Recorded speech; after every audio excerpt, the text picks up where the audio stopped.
Please, Professor Timothy Petersen from Monash Center for Electron Microscopy, Monash University, Australia, will present his talk, Sharp X-ray Imaging with a broad scanning beam using singular aperiodic correlations encoded by Huffman sequence. So please, the floor is yours. Thank you. I'm also a doctor, not professor. And I'm very delighted to speak at this conference. I'm very grateful. It's a lucky opportunity for me. So thank you to the conference organizers. I've been learning a lot and I will continue. I'm keen to get my talk out of the way so I can watch some more interesting talks after this one. So this talk's actually about X-rays, an X-ray experiment. So it's light, but it's high energy light. And I'm talking about using cryptographic sequences as probes to create blurry images, which we can then sharpen up. Okay, and it's all based around trying to reduce radiation damage. And it's a collaboration with Alala Aminzadeh, Andrew Kingston, Lyndon Roberts, David Paganin, and Amant Valby. Some of the people in the audience will be familiar with David Paganin's work in singular optics. Much of this work, the theoretical underpinnings, were driven by Amant Svalby, who's now retired physicist. Okay, so motivate this with electron microscopy. My day job is helping people collect data like this. One popular experiment that's all the rage at the moment is to scan a beam across a sample and collect diffraction patterns, Fraunhofer diffraction patterns in the far field at about 1,000 frames a second to generate gigabytes of data on the fly. And those patterns with electrons contain the transverse momentum distribution. And we're spreading the signal across all those pixels in the diffraction pattern at the bottom there. And you can do a lot of things with this. So you can map local symmetries in glasses. That's my collaborator, Emilio Liu, who's driven that technique for many years. You can do things like scanning nanodiffraction, and solve for the phase of the waves coming through. That's called tychography. Or you can solve for the object that has caused the scattering by inverting the Schrodinger equation. And Scott Finlay does that with scattering matrix formalism. And our student has recently shown that you can use that formalism to do a type of confocal imaging with depth sectioning. Now, that's all great, but we're spreading a two-dimensional signal across another 2 dimensions here of momentum, real and momentum space. So we've got 4 degrees of freedom in that experiment. And here's an experiment I did for my student, Emmanuel. We've got an aluminium lattice here. It's an atomic resolution image, and we've got this theta prime copper precipitate. We wanted to scan over that and collect the momentum distribution for his paper. And so I did such a scan in here. Okay, it took a couple of minutes, and that's what the sample looked like after the scan. And you can see where we were scanning, completely damaged. The copper is diffused, and the reason for that is we had to put more than 1 million electrons per atomic position to get good signal to noise in the patterns. So we ended up actually going with a different sample that was more radiation resistant. But this is a big problem. And there's another example here, another student of mine, led by Scott Finlay, Michael Dimitri. He's looking at doing this in 5 degrees of freedom. So collecting those momentum distributions, but also doing that spectroscopically. And here's an experiment I did for him recently on a spinel oxide, so it's magnesium aluminium oxide. And I did some aberration corrections here in the middle and drilled a little hole in the sample. And you can see there's a regular array of dots up here, and then it becomes irregular elsewhere.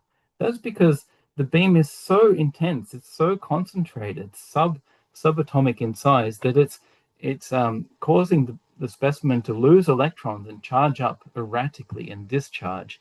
And this happened because the sample was very clean. I cleaned it in a plasma beforehand, and there were no stray hydrocarbons to suppress the charging.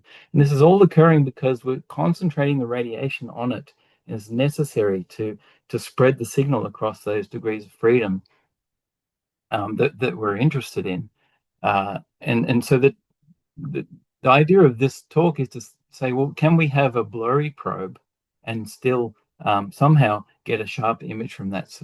Because these kinds of samples, or certain classes of samples, if you spread the dose out, if you reduce the rate of damage, you can look at them forever. They have healing properties.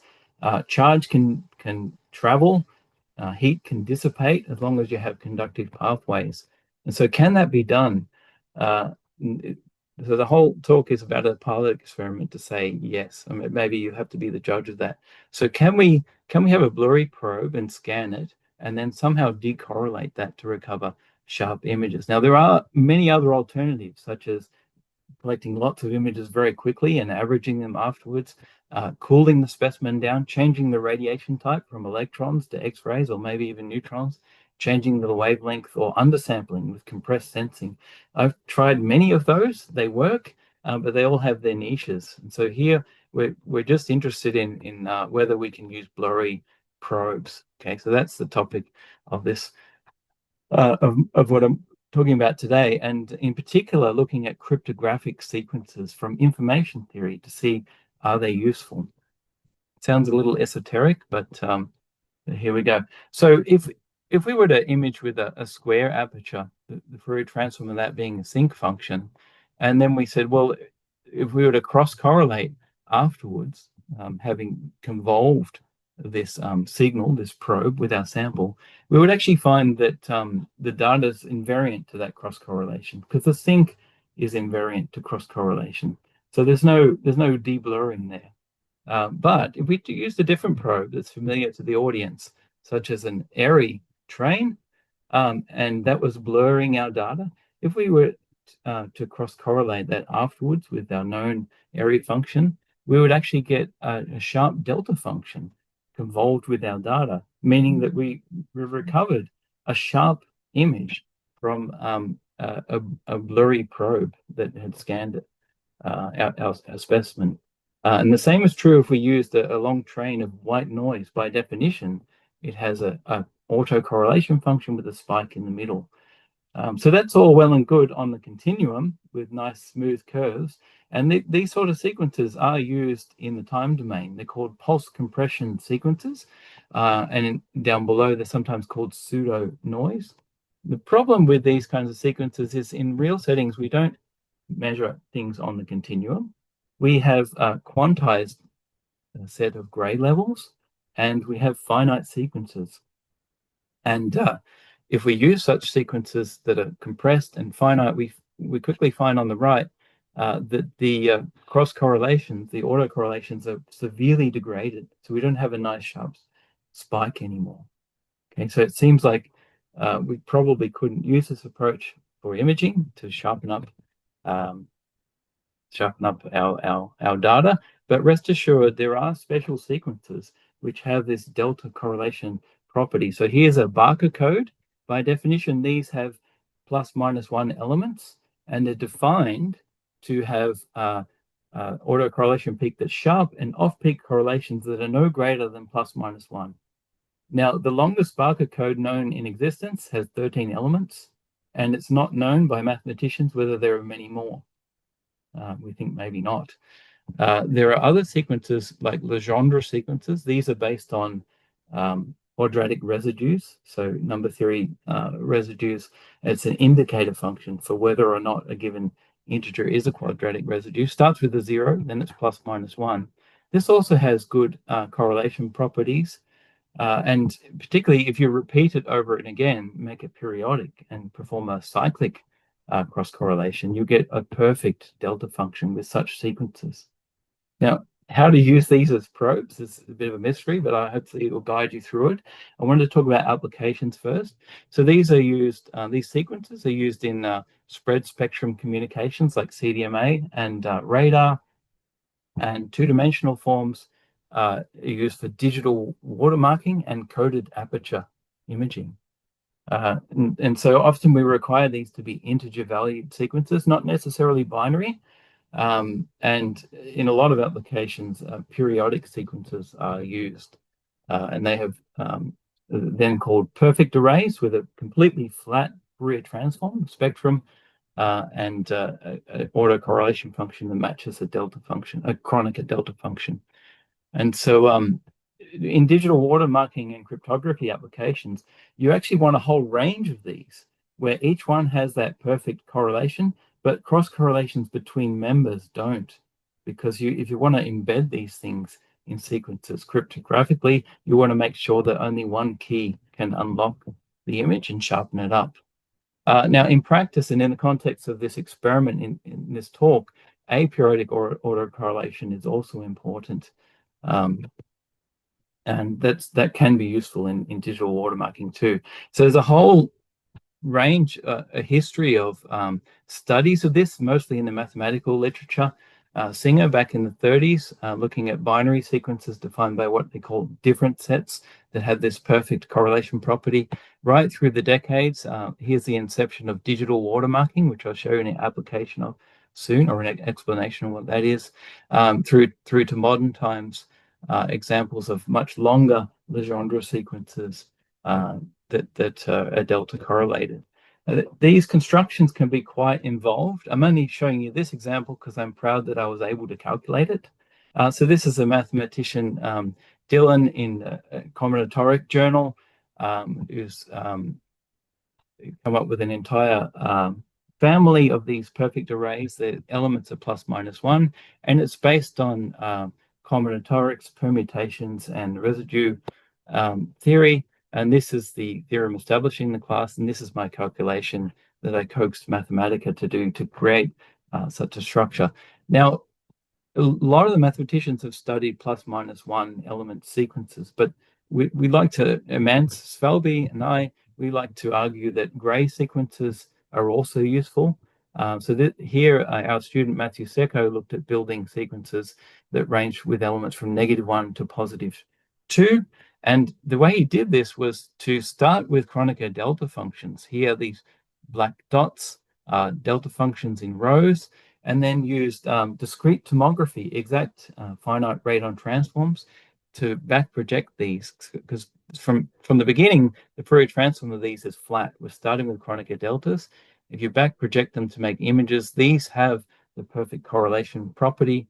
And you're seeing here the phases of the Fourier transforms because the magnitude is completely flat. And the point of this diagram is to show that Fourier transforms can preserve cross correlations, as can sections and projections. And Matthew actually performed discrete affine transformations on these classes of perfect arrays to jumble up all the elements and create families with low cross correlations. There's a theorem by Welch which shows how low the cross correlations can be between family members, and these were close to that limit, which is ideal for cryptography. So here's an example here. This is IBM's Krushvarnipik, and Matthew has added one of his perfect arrays to that image, and that's what you see here on the right. So you can't really see the watermark, but with cross correlation of the known watermark and running a line trace through it, you see this really sharp spike here, showing that the watermark is there. And on the right, we have the aperiodic cross correlation. It's not anywhere near as good as the periodic version. So we've gone on from there to look at other families based on Legendre sequences and the mathematical properties of those. Some of them rotation invariant, others have symmetry properties with a larger range of elements. That's outside the scope of this talk, but that's work ongoing. So that's in the periodic domain.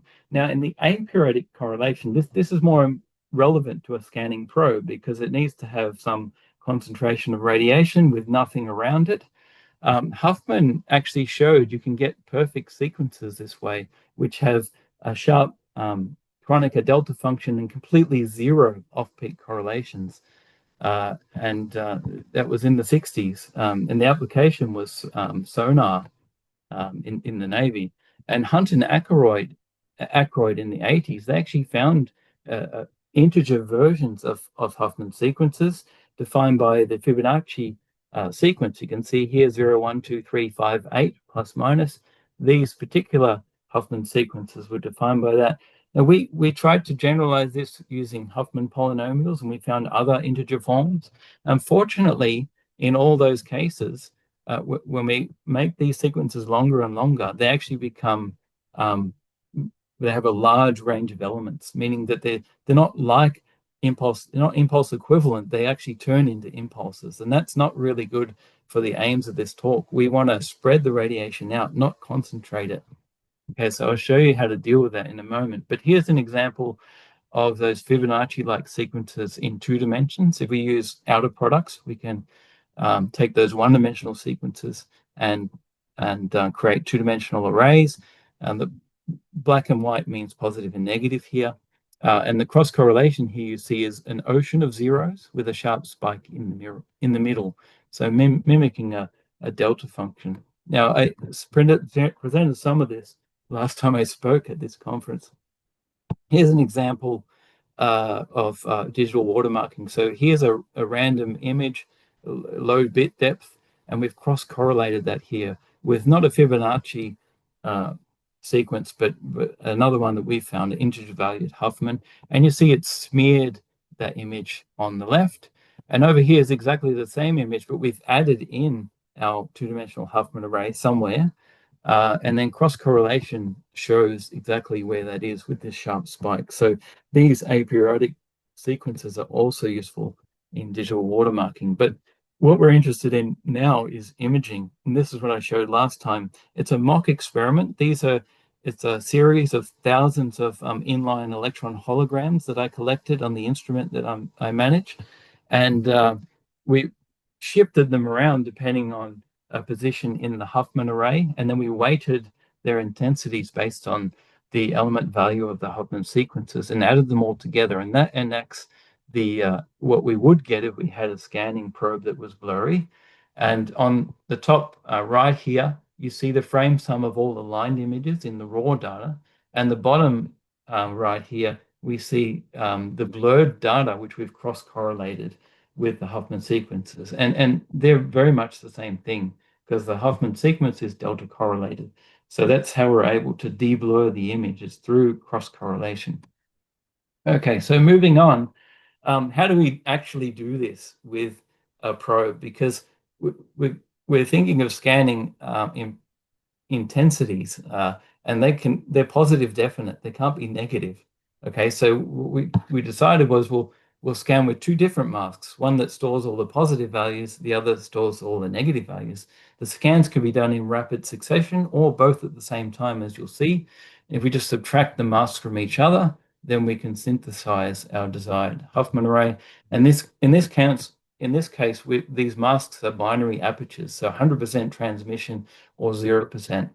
And so the scheme is here. If we have an object of interest and it's being blurred, convolved with our Huffman sequence, 2-dimensional Huffman array, then we simply just subtract 2 separate measurements, a positive measurement from a negative one, other way around, and then we can just cross-correlate the blurred data with our known 2-dimensional Huffman array and get our object back through the delta correlation property. Now, exploiting the 2-dimensional degrees of freedom, we can actually, in the examples here on the page, we can mimic the gray level Huffman arrays, so with integer values, 0, 1, 2, 3, whatever, just using binary elements. And so the way we've done this, it's easier to look here at this example. We can consider an element of our Huffman sequence as a sub-array. And if we were to rotate a different one around and multiply them, then we get an area-weighted sum. And so the number of ones in that product is just proportional to the gray level of the Huffman array. And so in that way, we can use binarized arrays just purely as masks in an experiment. Now, mathematically, it requires a little bit of a tweak to the decorrelation approach, but it's quite a small one. Now, in practice, we can distribute these sub-element pixels in any way we want, as long as the product gives us the sum of the product gives us the desired Huffman element. And up the top here, I've done this in a random fashion, which is ideal for minimizing correlations. But in practice, what we found with the lithography was to use a blocked approach, just to make the device a little bit larger, a little bit less detailed. So here's an example. This is, again, one of those canonical Huffman arrays from Hunt and Ackroyd. And this is what it would look like if you had a positive and negative binarized version. You subtract the 2 from each other. one practical issue is that with these sub-elements, the arrays get much bigger. So the one on the right is actually 16 times bigger in practical sense from the one on the left. And so this is another reason for keeping the levels of a Huffman sequence compressed, because if you have a lot of levels, you're going to have large arrays. It becomes very difficult to design a probe that could scan. And here's the modification to the decorrelation routine. It just involves a transpose of the sub-element arrays. Now, if you're using an outer product of one-dimensional sequences to define these 2D arrays, we don't really need to modify this algorithm at all. We can just use it as is because we have transpose symmetry. Okay, so in general, how do we actually design these sequences? Huffman, his idea was actually pretty clear. If you have a sequence of coefficients, you can represent it in the complex plane as a polynomial. And if you have a complementary sequence defined similarly in terms of conjugates of that sequence, allowing for complex sequences, then when you multiply them together, you naturally contain in that product elements of the cross-correlation. And if you just demand that all of those off-peak correlations are zero, then you can factorize that product as a quadratic.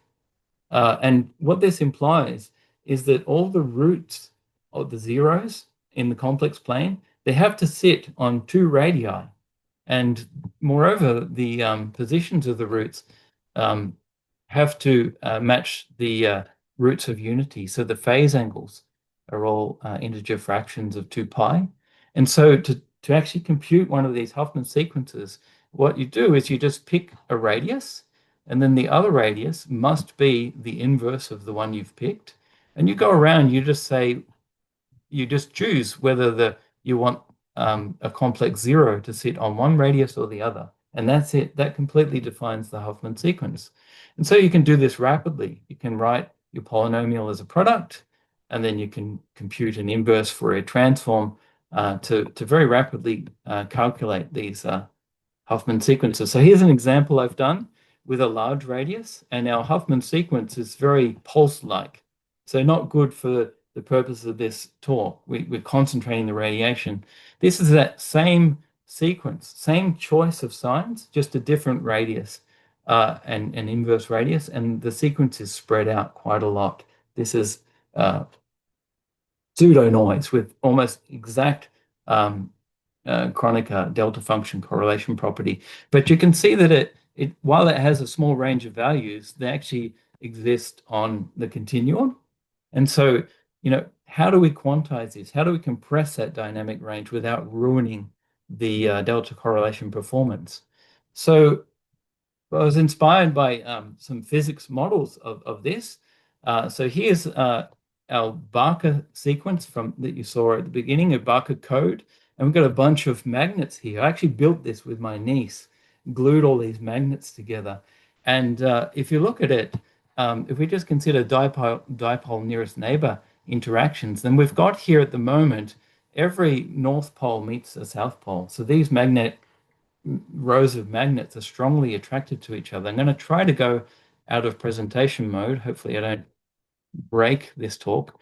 And if we then move the sequence along, we have mismatched pairs of north and south. And in fact, only one is mismatched. And so it's very easy to slide these magnets along. It's almost frictionless until you get to the middle, the peak of the correlation, and then the whole row of magnets locked together. And it feels very funny to play with such a device. Anyway, so that shows you how you can physically encode autocorrelations in a physical system. So we can define correlation property as the peak in that cross correlation, the autocorrelation, versus the sum square of all off peak. There are other ways to define cross correlation properties. Now, Bernasconi in the 1980s decided that this was a way to build binary Huffman-like sequences and just using an icing type model. So using Metropolis Hastings, you randomly pick one of the signs in the complex plane and you flip it. He wasn't working in the complex plane. He was just literally flipping signs in the sequence and then computing the merit factor as a type of energy in considering that magnet system, and then minimizing that energy using Metropolis-Hastings approach with conditional accept reject. And so we thought, well, maybe we could do this in the Huffman setting. And what we could do for gray level Huffman sequences, we could move these radii in the complex plane and their conjugates to keep the sequence real. Okay, and I wasn't sure if this would actually work because it's not clear what even for the binary sequences whether the roots satisfy Huffman's criteria or not. So I had a look at them. This is for binary sequences to see whether the analogy could work. This is a Barker 13 element array, and you see it's probably not clear on your screens, but the roots actually are equiphase. And they more or less lie on two different radii. So the Barker 13 sequence it satisfies the Huffman criterion. And here's another one from the literature. It's a much longer sequence. Most of the roots are actually on unity, but the ones that are not are also equiphase, and they're more or less on two radii, which are inverses of each other. That again is the Huffman criterion. And so I was thinking we probably can just move these roots in the radial direction in the complex plane, and then use Bernasconi's type idea to optimize these Huffman sequences, which are really compressed.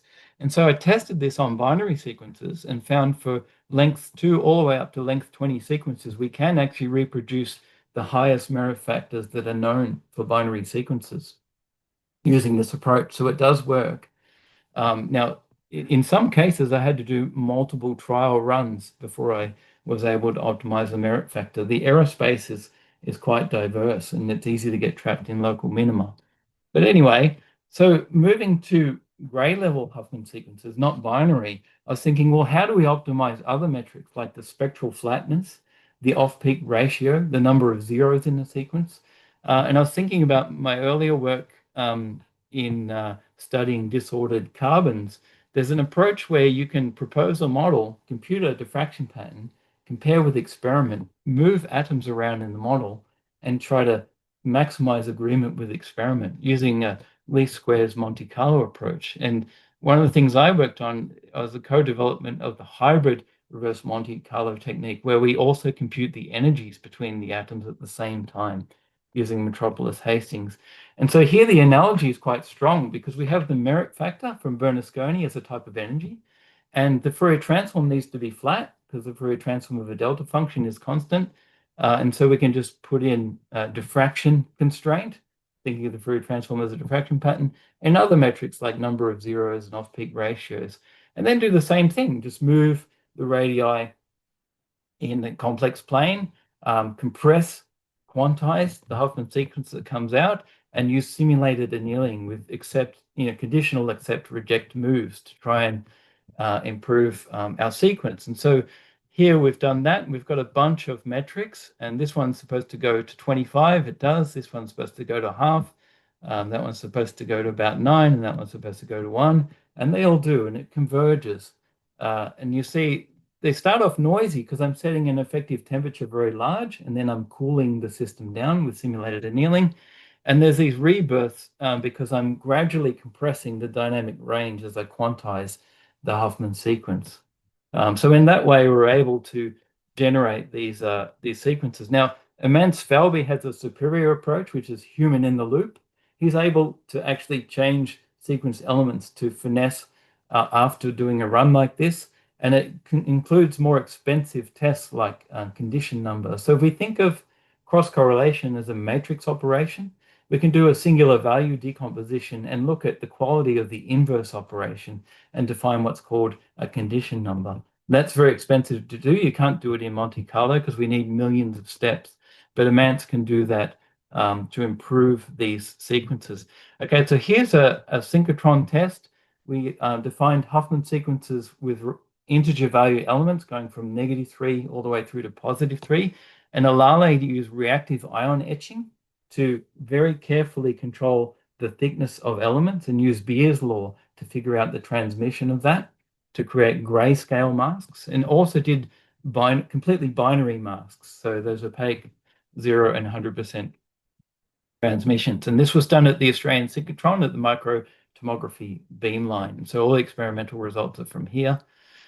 And so the mock-up of the experiment is here. We've got synchrotron light coming in, a fixed mask. It's actually 4 masks together, a sample that's moved around, and a detector, which in principle only needs to be a bucket. It doesn't have to have pixels. And on the left here, we've got the actual experiment, a contact image, and we see these masks that are imposing on an object.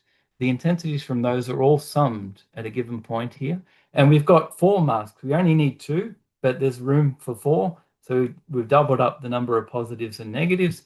And then on the right here is the actual experimental data, which is the Huffman sequence, which is convolved with the object of interest. Okay, so we've got blurry data from a very diffuse probe running across the object. Here's an example of the quality of the binary arrays. So at the top here, we've got the positive and negative binary arrays, which are mimicking an array that would have elements from 0, 1, 2, and 3. And on the bottom here, we've got the experimental measurement using a pinhole to scan over it. There's a reasonable correspondence between those two. And the same thing up here, we've got the binary, the positive minus the negative array, the known exact result, and that measured from experiment. And the cross correlation between those two is shown in the bottom, indicating that the microfabrication using reactive ion etching was really quite good. And here's the quaternary arrays. So these are the ones that, using Beer's law, where the thickness of the elements was controlled very carefully to have truly gray transmission. And on the left here are the positive and negative arrays measured in experiments, subtracted from each other and compared to theory. And the agreements are quite good. Now, how does that work in practice?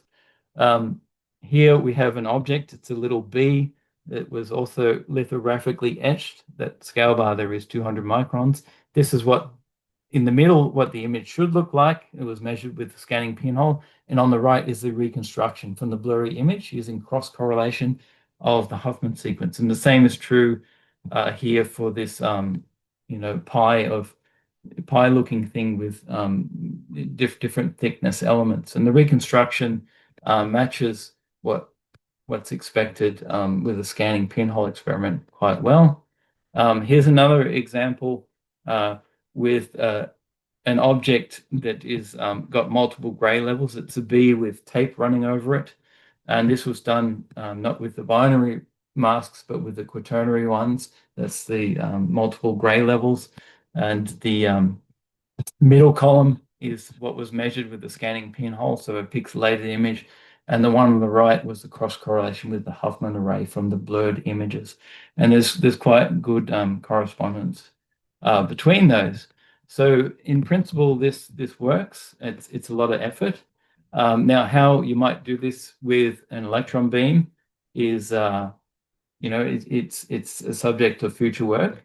But you can use these sequences in electron microscopy and X-ray and visible light in different ways, and you can use the correlation properties intelligently. So here's an example from my former student, Tom Mawson, turned postdoc, where he was working with data from the University of Tokyo that came from an electron microscope on graphene. And the scan probe was moved across the graphene, and then the Fraunhofer patterns were used as a position-sensitive detector, just to see where the beam was going to detect Snell-like refraction.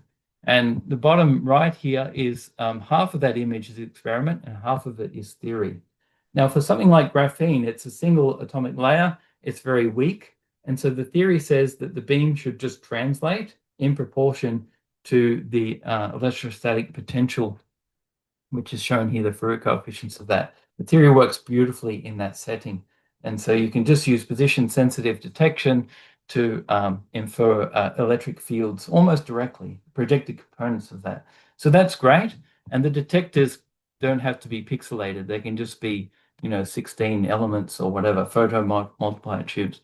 Now, our postdoc Laura Clark, in research led by Scott Finlay, found that this is all well and good, but if you have thicker objects like a gallium arsenide PN junction, then what actually happens in the Fraunhofer pattern is that rather than the disk moving around, this is the beam in the far field, you're dominated by intensity modulation.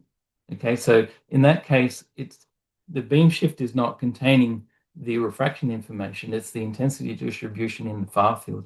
Now you can measure this with pixelated detectors and fast measurement, and that's all well and good, but the idea of the rigid shift breaks down, and these patterns can be contaminated by artifacts. You can kind of see that in the experimental data here. There's a little bit of a caustic in the middle. That can be treacherous in other specimens. So this is in prior work in Glasgow that I wasn't involved in. This is a magnetic sample, and it is undergoing crystalline Bragg diffraction, and they're trying to figure out the refraction just due to the magnetism. But the Bragg diffraction in images A and B on the left is ruining everything because it's dominating the Ferrando pattern. It's creating contrast that's unrelated to the rigid shift of that beam. And what Matus-Krajanak found was that, well, if you just look at the beam profile, it's an image of the aperture that defines the illumination, and you trace out its very edge, then you can very accurately figure out that beam movement, even though it's subtle, and ignore the rest of the intensity. And that produces these images on the right here, which more reliably show the magnetic refraction. And you can see it's quite inefficient if we're just using the very edge of the aperture, because it's mostly nothing. It just has a hole in it, this aperture. So what other people, Colin Ophis, Steve Zeltman, have shown is that you could have apertures that are patterned with like a bullseye on them, and then you can track these Bragg patterns in the Fraunhofer far-field regime and use that to measure deflections more accurately. So this is a concrete example where a Huffman patterned array would really have a good application because it's delta correlated, and it is actually cross-correlation that's used to measure these kinds of movements. Now this example here from the literature is not magnetic refraction or electrostatic refraction. It's actually strain measurement. They can measure strains on the picometer scale now using these techniques, and that's based on the distance between the Bragg peaks in the Fraunhofer patterns. So with that, I'd like to thank all the collaborators who did the most of the work for this talk, and the Australian Synchrotron, the Monash Centre for Electron Microscopy, where I work, and various funding bodies. And perhaps for those of you that know David Paganin, you might be excited to see that he's just produced a new book which came out on Amazon just a couple of weeks ago on synchrotron light. Okay, so thank you for your time.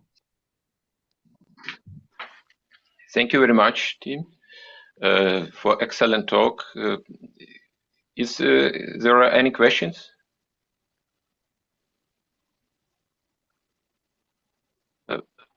Hello. Yes, I can ask a question. Excellent talk. I really enjoyed it. Thank you very much. When in your slides 14, all that, when you showed your sequences,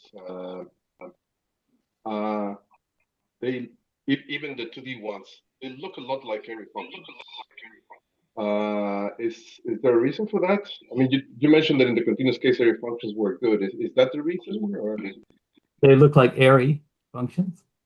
A little bit. If you like. Yeah, it's funny because the mathematicians and engineers in the 80s, they said the same thing.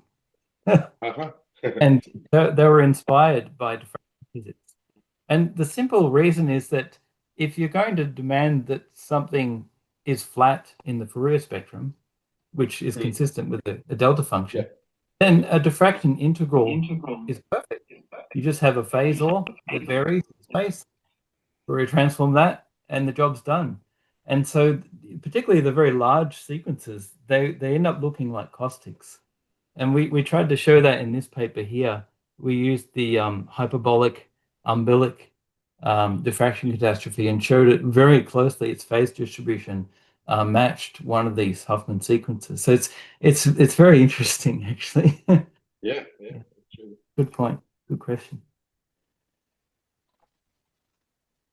Any other questions? Yes, I have a question. Sorry. Igor Mohan. short. Yeah. And I am not expert in your field. Maybe I missed something. Can you say about the minimal dimension of objects for when we can use your approach? Yes. So I used electrons to motivate the talk. So I think I should answer this question based on electrons. Yeah, I'm sorry, I do experiments across many different radiation types. I've just returned to neutrons recently.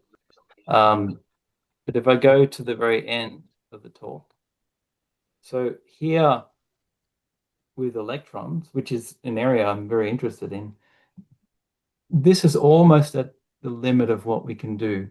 So we can have elements about a micron in size, 3 micron as probably the limit to define our probe. And the way this is done is that the lens creates a Fourier transform of the aperture on the specimen, but there's a massive amount of demagnification. So from these micron scales, our probes end up being smaller than an atom, about 1/10 of a nanometer in size. But what limits the accuracy to which we can do this is lithography itself. These apertures need to be exceptionally clean because they're inside a gun that accelerates the electrons to over 300,000 volts, and they need to be very opaque. So I didn't realize this with lithography until I tried to do some myself, that aspect ratio is very hard. It's very hard to have large aspect ratios. So if something's 4 times thicker than it is wide, that's considered pretty good. And now we need the electrons to, not transmit through the opaque regions, and so that limits the accuracy to which we can do this. But I think with the current Huffman arrays that we have, the sizes of those, if it's only 100 or so elements, that this is actually achievable with current technology. Obviously, for very large Huffman sequences that would perform better, that would make the elements much smaller, and it would be impossible. Yeah. Thank you. Thank you. We need to move to next speaker. Thank you again, Tim. Thank you. Yeah, and I would like to introduce Zhamila Kulchukova. She will have a talk about catastrophes in vortex rings reconnections. Please, Zhamila, the stage is yours. Yeah, can you share a screen, please? Yes. Do you see it?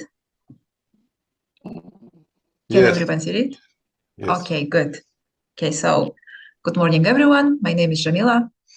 I am from PTB Braunschweig, Germany. So this talk was supposed to be delivered by my former supervisor, Anton Desyatnikov, but due to some work scheduling conflict, he couldn't attend. So I'm here to substitute him. So the topic of my talk today is going to be catastrophes and vortex ring reconnections.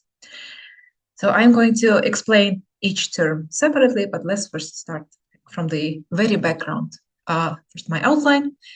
As I said, I'm going to provide a short background on the general physics behind our talk. Then I'm going to deliver the results in 3 parts. First, I'm going to introduce the model that we're using to generate vortex rings. Then I'm going to discuss different topological reactions and events that occur in our system. And the third part, we'll talk about catastrophes. And also I'm going to conclude. So first, let's start with the most basic thing in optics, like the caustics. I think everybody knows what the caustic is. We see them every day. It is basically a bright line, bright envelope formed by light reflecting or refracting from a curved surface. For example, here you can see a cusp in a cup. So caustics are physical manifestations of Thom's elementary catastrophes. So there are 7 elementary catastrophes. I will come to them a bit later during my talk, but first let's just focus on the concept of a caustic in optics. So yes, caustic is very important because they are very good at retaining their shape. If, for example, a light is focused using a lens, any deformations in the lens can destroy the focal point. However, in acoustic, no matter how deformed the curved surface is, it will still produce a bright envelope. So the shape of this bright envelope can be easily modeled in ray optics using geometrical regime, which you can see here. However, if we go into the very bright spot, which is over here, in the near field regime, we can see that around the acoustic, there is a complex diffraction pattern. And this diffraction pattern arises due to the interference. And if we look even closer at the small dark dots that you can see in the diffraction pattern over here, they are actually optical vortices. So the optical vortices here are formed due to destructive interference. The phase at the core of the vortex is, as we all know, undefined. It is similar to the vortex that we find in Laguerre Gaussian beam at the optical axis. And this interplay of vortices and bright light is very fundamental. The optices here, they serve as a skeleton supporting this bright diverging intensity of the field. And without them, it is not possible to form acoustic, which is very interesting. Next, as I said, our system can generate vortex rings. So first, let me describe what a vortex ring is. As the name suggests, vortex ring is a vortex in the shape of a ring, basically. And they are fundamental to many physical systems. They're in fluid mechanics, they're in magnetohydrodynamics, and they're also in optics. So historically, the vortex ring is associated with this study of smoke rings by Helmsford. For example, you can see here a smoke rings blown by a volcano, but also they appear in optics. And it is believed that the first appearance of vortex ring in optics is with airy rings. So we know what an airy ring is, a ring that appears on the focal point of the closed aperture. So here, the dark rings that you can see in the airy pattern are actually vortex rings. And it was only a century and a half after the discovery of airy rings where people analyzed the phase profile and realized that the phase at the core of these dark rings is actually undefined, that which makes them vortex rings. And here, I also want to discuss what a topological event is, because I'm going to say that term a lot. So topological event, topological reaction, topological transformation, however you want to call it, all describe one thing. That is the event that changes the topology of the field. In our case, that is the event that changes the configuration of vortex lines or the number of vortex rings that we get in the system. And it is believed that there are two very basic topological events, and every other higher order event is just a combination of these basic two. So the first one is originally called the elliptic event because of the way it appears in the field, or what we call the nucleation of a single ring. So it is a ring that appeared from a point, or a ring that was shrunk to a point and disappeared. For example, you can see here in this little GIF that I'm going to show you, a dolphin is performing a nucleation event. He's blowing a ring from nothing. That is a nucleation event.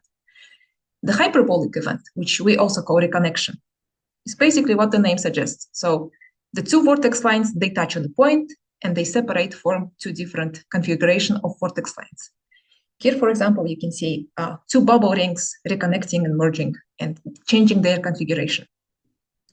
And you can see in these two GIFs, even though these are bubble rings, the point still stands that vortex rings are very sturdy. They are mostly stable under perturbations. They are easily manipulatable. And that is also true in optics. And our question was, how can we create vortex rings in optics that are easily manipulatable? So first, why are we even asking this question from us? So my supervisor, he did a lot of work in vortex knots. And as we know, the basic mechanism why the vortex knots even appear, not only in optics, but also in fluid dynamics, is unknown, basically. That is one of the unsolved questions in physics. And if we solve them, probably that will help us solve the Navier-Stokes equation, but that is somewhere in the far, far future, probably. So to understand how knots form, because knots are very complicated structures of vortices, we need to first start with something simpler. And the simplest we can get is a vortex ring, because a vortex ring is basically an unknot. By manipulating the ring, folding into it, changing the topology of the ring, we can probably manipulate it into a knot. However, for now, we don't have any, there is no work done over here. Actually, we proved that in our system, we cannot manipulate a ring into a knot. However, we can still perform different topological events that are easily controllable. And so now let me finally introduce our model. So our model is, we believe, the simplest model possible that can create vortex rings that we can control. And that is a simple Gaussian beam in a paraxial regime, nothing fancy, plus a plane wave. So both the Gaussian beam and the plane wave, they are of the same frequency. So as you can see here. And they are co-propagating. We also did some works in counter-propagating or some works in tilted, but they are a bit of out of scope of this talk. So I'm going to only focus in co-propagating beam and a plane wave. Same frequency. And here we superimpose them, and this interference, at some points they destructively interfere, and we expect that that can create vortex rings. But first, let me introduce you two very important parameters that we are going to use. And those we call the parameters of the plane wave. So here you can see P is the parameter of relative amplitude. Phi is the parameter of relative phase. And the envelope of the Gaussian beam is described by the Schrödinger type paraxial wave equation. Here we are just using dimensionless parameters. So you can see here the Z propagation is scaled by the length of diffraction. The transverse propagation is scaled by the beam width.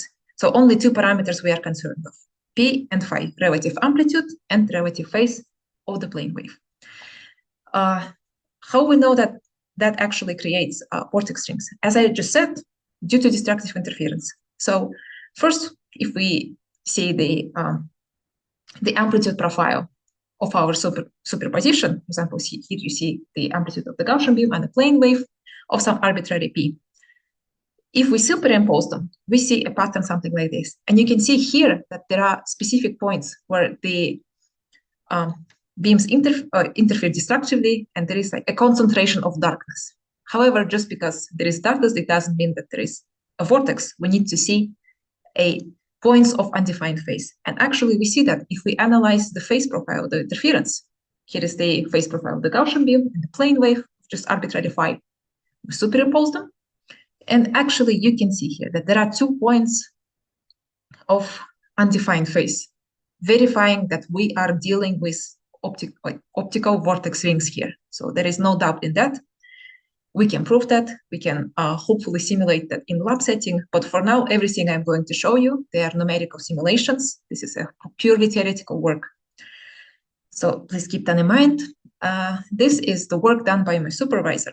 So what he did is he, as I said, considered the simplest case possible, just a radially symmetric fundamental Gaussian mode and a plane wave.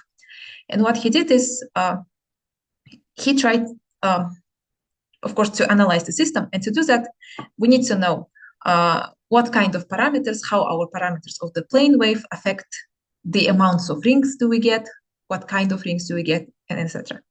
And to find the number of rings, you can just actually solve this system of equation, which I showed you previously. The first describing the amplitude phase, so we're looking for the places where the amplitude destructively interferes, and second, where the phase is undefined, which is in the second equation that you're seeing here in the system. So if we map the solutions to this system of equations into a parameter diagram, so you can see here of P and phi, so please note the horizontal axis is 1 over P, the vertical is phi. Here what you're saying is the number of rings that we get for different plane wave parameters, P and phi. So for example, if we fix P at 1 over 10 and phi at somewhere 0.9 P, we get no rings at all. If we go to 0 phi and, for example, 1 over 10 P, we get 3 rings. How do we know that? That is thanks to these lines that you're seeing on the diagram. So the lines that you see here, they separate the regions or different parameter domains with different numbers of rings. And you can notice that there are two different lines.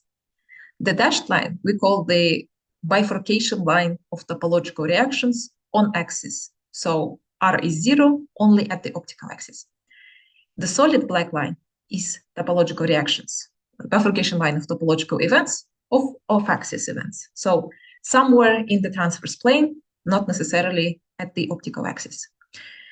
And I want to re-emphasize the shapes of these bifurcation lines, because that will be, yes, that will change depending on our beam parameters. And also later when I'll introduce catastrophes, you'll see new events appear that we can actually trace using this diagram. So the dashed line, which is reactions on axis, it is usually of this hyperbolic shape. As you can see here, it is curved near the beginning and then asymptotically reaches to minus plus pi over 2.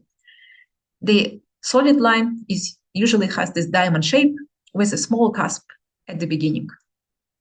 So now that I have introduced you these parameters, let me introduce topological reactions that we get in this system. So the first type, which we call the nucleation of ring. So let's again bring back our diagram and let us consider this small region. So imagine we are doing an experiment. We are propagating our Gaussian beam, we are propagating our plane wave, they are interfering. We are fixing the amplitude of the plane wave, but we are changing the relative phase. So kind of imagine there is some kind of knob that is changing the phase. And what we are going to see is that by changing the phase, we can actually witness topological reactions in action. So here is how you're going to see. So again, you're interfering your beam with the plane wave. And as you change phi in this specific amplitude that we have chosen, we are crossing the region with 0 rings. We cross the parameters, which intersects with this dashed line of topological events on axis. And we should see one ring appear. And indeed, we see a single ring appear. As we change phi further, it disappears on the other end. This is an on-axis event, birth and death of a single ring, which you usually see in almost all of the systems. The second type that we see, again, we're doing the same procedure. We are propagating the beam, we're propagating the plane wave, we fix the amplitude of the plane wave, we only change the phase. And let's try and see what happens when we cross this black line. So here what you're going to see is, yes, as we propagate and cross the dashed line, we see a single ring appearing, but if we cross further the parameters for the black line, you can see that there is a pair of rings that will appear. And as we cross further, they kind of annihilate each other. And in this simulation that I'm showing you, the rings are colored different, signifying that they are rotating different ways. So the blue one is rotating counterclockwise, the red one is rotating clockwise. And because of this difference in winding numbers, when they meet, they kind of annihilate each other. As you can see here. Yeah, and an important thing about this type of reaction is that this reaction is only exclusive to radially symmetric beams. The moment we break the radial symmetry, when we introduce some kind of an ellipticity, that is not going to be the case. We are going to see even more complex and new types of reactions. And this is time to introduce my work. So here yes, this is my work basically. What I did was I took my supervisor's model and I tried it with different configurations of elliptic beams. So what is an elliptic Gaussian beam? As the name suggests, it is a Gaussian beam with an elliptic transverse profile. So it can be constructed by the product of two 1D Gaussians with different beam waist size and the location of foci. And so, for example, here is the full expression for the elliptic Gaussian beam. And I want to introduce another two important parameters that I'm going to use in my system. It is ellipticity and astigmatism. What are they doing and how do they affect our system? So by tuning these parameters, I can create different beams with elliptic transverse profile, but of course the symmetries are going to be different depending on what parameters I use. So I categorize my beams into three according to the parameters that I am using. So the first type of beam I call just simply elliptic beam. So elliptic beam is a Gaussian beam with elliptic transverse profile where the beam waist spot sizes are different in X plane and Y plane, but both of the focal planes are on the same plane. As you can see here, they are on the same point. It's just the spot sizes are different in X and Y. That is an elliptic beam. The astigmatic beam is vice versa. So I have the same beam waist sizes in X and Y, but they are now separated by a certain distance d. D is usually measured in lengths of diffractions. It can be 2, 5, whatever I choose it to be. And elliptic astigmatic is the combination of the latter two. So my beam waist sizes are different, and also they are separated by a certain distance d. That is going to affect heavily what kind of rings I'm going to get, and I will introduce them a bit later. But first, let me discuss what is so special about elliptic beams. And as I said, when we break the radial symmetry, we're also breaking the symmetries inside the beam, and that is going to have vast effects on the ring configuration. So first, in the elliptic beam, as I said, different waist sizes, same focal plane. Of course, due to some interplay with the different diffraction speeds in X and Y, I get two planes here where the beam appears to be circular. And we thought that is going to have an effect somehow on our rings, but turns out it doesn't. Instead, we have a very special plane that I marked here with T star that indeed introduces new reactions. I'm going to show them later, but first, let's transfer to astigmatic beam. In astigmatic beam, as you can see here, I have no planes marked as T star, or for example, as the dashed circular line. But in elliptic astigmatic, it appears again. And so this special plane that I call T star is can be recovered from this relation. It's minus d over 2 cosine 2 epsilon. Basically, what I'm trying to say is this special plane marked by T star is a consequence of induced ellipticity, and that is the plane where my rings can go flat, similar to the rings that I showed you previously. That is going to have vast effects on topological reactions, and how that's going to affect, I'm going to show you right now. So again, to reiterate, when we have radially symmetric beams, our rings are flat. You saw on all of the two movies that I showed you previously, the rings are flat. They appear flat, they are not deformed in 3D space. The moment I break the radial symmetry and introduce elliptic beams, that is not going to be the case, because now the interference produces basically 4 points in space. And how do my rings appear? In that case, they are now deformed. As you can see here, they are not only deformed in 3D. Now, I cannot talk about the rotation of the rings as I did previously. So now, due to the quadruple symmetries, what we call them, the points, they are symmetric. They are rectangularly symmetric. So the 2 points that are located on diagonal, they are rotating one way. The 2 points that are located on the other quadrants, they rotate the other way.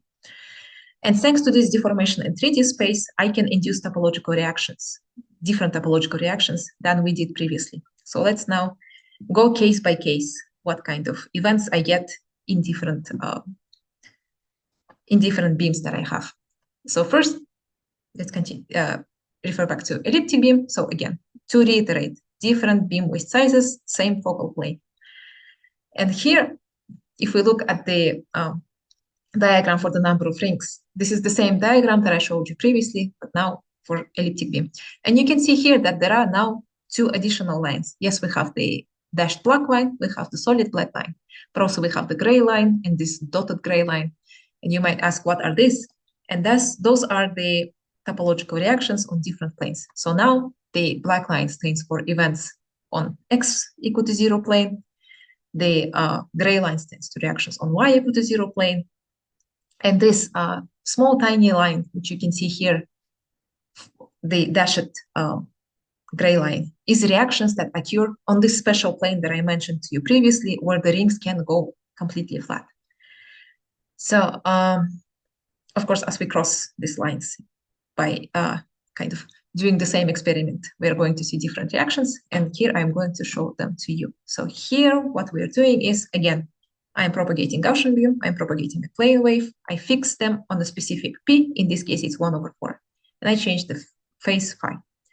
As we cross the dashed line, okay, as we cross the dashed line, we can see a ring appear. As we cross this dotted line, you can see that for a very brief second, there appears to be a flat ring that fuses with the other ones. And this is a very new event that we did not see previously, but we can now witness it thanks to the elliptic beam.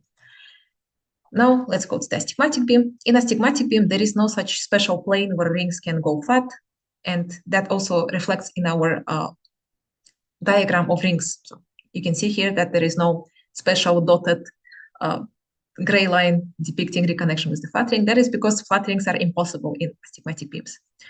And what you're going to see here is just reconnection. Basically, thanks to induced ellipticity, we can now witness a reconnection of rings, which you can see here. We see two rings appear. As they propagate, they pinch on a point, reconnect, and form different rings. That is also thanks to the induced ellipticity, which was not possible before with strictly radially symmetric beam. In the elliptic astigmatic, since we now break the symmetry even further, now the spot sizes are different, but also we separate them, the topological events get a bit more complicated. Here, our special line for reconnection with the flat ring appears again, and if we cross it, it is only possible for a very tiny range of parameters, as you can see here. However, it is still possible, and here we can see a new 2 to 4 ring reconnection. So in previous cases, it was always like 2 to 2 rings, but here we can see 4 rings merging into 2, which is only possible in elliptic astigmatic beam, thanks to our perpetual breaking of this radial symmetry. All of these reactions that I showed you, they happen in what we call beams with moderate ellipticity. And so what happens if we go beyond that? What happens if we make our beams even more elliptic, even more deformed than what we showed you previously? And this is the work that I did with Albert Ferrando, thanks to his big help. Basically, what we see is we're going to see catastrophes. So let me first introduce you what a catastrophe is. Catastrophe is, mathematically speaking, it is a term that came from bifurcation theory and chaos theory that says that catastrophe is a sudden change in the events of the system that happens by continuously varying some of the parameters. So when we have a certain physical system, we do not expect anything extraordinary happen when we just tune our parameter. We intuitively expect that as we tune the parameter, well, probably the effects are going to get amplified, but we shouldn't be seeing anything new. But that is not always the case. So when we have complicated system, as for example here, we are dealing with the interference with the phase profile, which is not like very straightforward. We may actually see completely new events unexpected before, and we can actually trace those parameters, those events in our parameter space. So what we saw previously is that we started seeing new things in our P5 parameter domains. But firstly, let me go back to what the catastrophe is. So catastrophe is not a new thing in physics and in optics specifically. So basically catastrophe, there are 7 elementary catastrophes classified by Thom, and they appear in different ways. So at first, I showed you the caustics. Caustics, in some magical form, they actually manifest as the catastrophe patterns. For example, here you can see the diffraction catastrophe pattern of butterfly, which very closely resembles the classic butterfly pattern that was categorized by Thom. And we also, referring back to the bifurcation theory, can see catastrophes in bifurcation lines. So sometimes our bifurcation lines that depict some changes in the topology of the system, they can fall into these catastrophe patterns. And surprisingly, there are only 7 of them, even though it's such an unexpected and I would say like very chaotic theory, but it is very impressive that there are only 7 different configurations that can signal to us that we are going to see completely new things in our system. So how did we find this out? Here, this big scary diagram, I'm going to explain to you step by step. So what you're seeing here is the different parameter space diagram of now beam parameters. So you can see here the horizontal axis is now ellipticity. The vertical one is astigmatism. And here, by different colors, separated by different line, is the different catastrophes we get for different beam parameters. Everything I showed you previously, it happened in this small white region where there is no catastrophes at all. Everything is expectedly smooth. If we start verging into any of these territories, we're going to see unexpected stuff.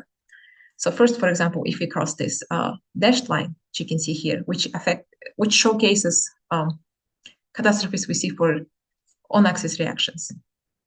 For here, you can see that now this bifurcation line for reactions on axis starts to fold into itself, which we didn't see previously unless we started playing with parameters and ventured into very special regions with D, where we can see that. And that we call the cusp catastrophe.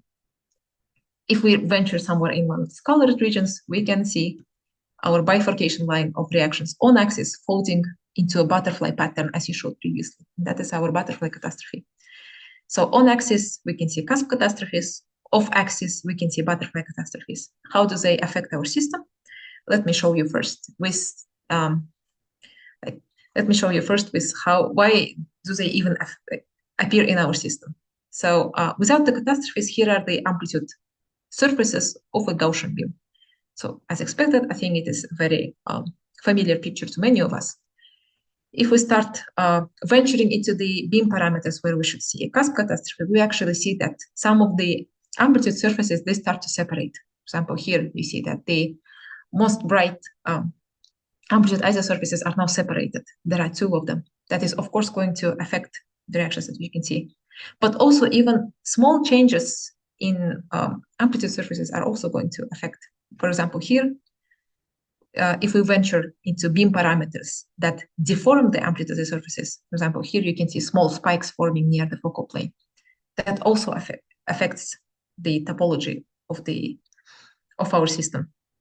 So let me now start introducing you how they actually manifest in our system. So first, let us focus on purely elliptic beams. So we are looking at this line.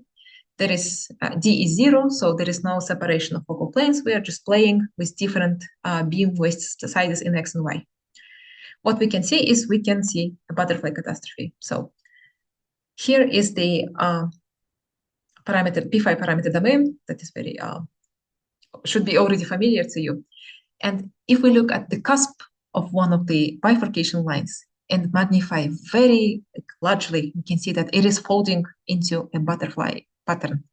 And that happens very quickly. So I think this is for pi over 5, which is like a very small difference between beam width sizes. If we go even further, this effect gets amplified. Now our butterfly pattern, it spans a very large range of parameters, very large range of pi, and we can, this is enough to see it in the in experiments, basically. This one would be very hard to catch because look at the phases that you need to scan to actually see them. It's 1/1000th of pi. Here, it is going to be way easier. So what happens when you have a butterfly catastrophe in the system? It always introduces an additional pair of rings. They are small, but you can still catch them.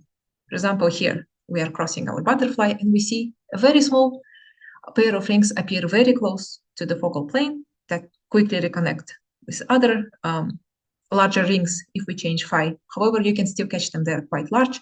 They are several diffraction lengths of, like, their width is several diffraction lengths. So experimentally, that should be easy to catch.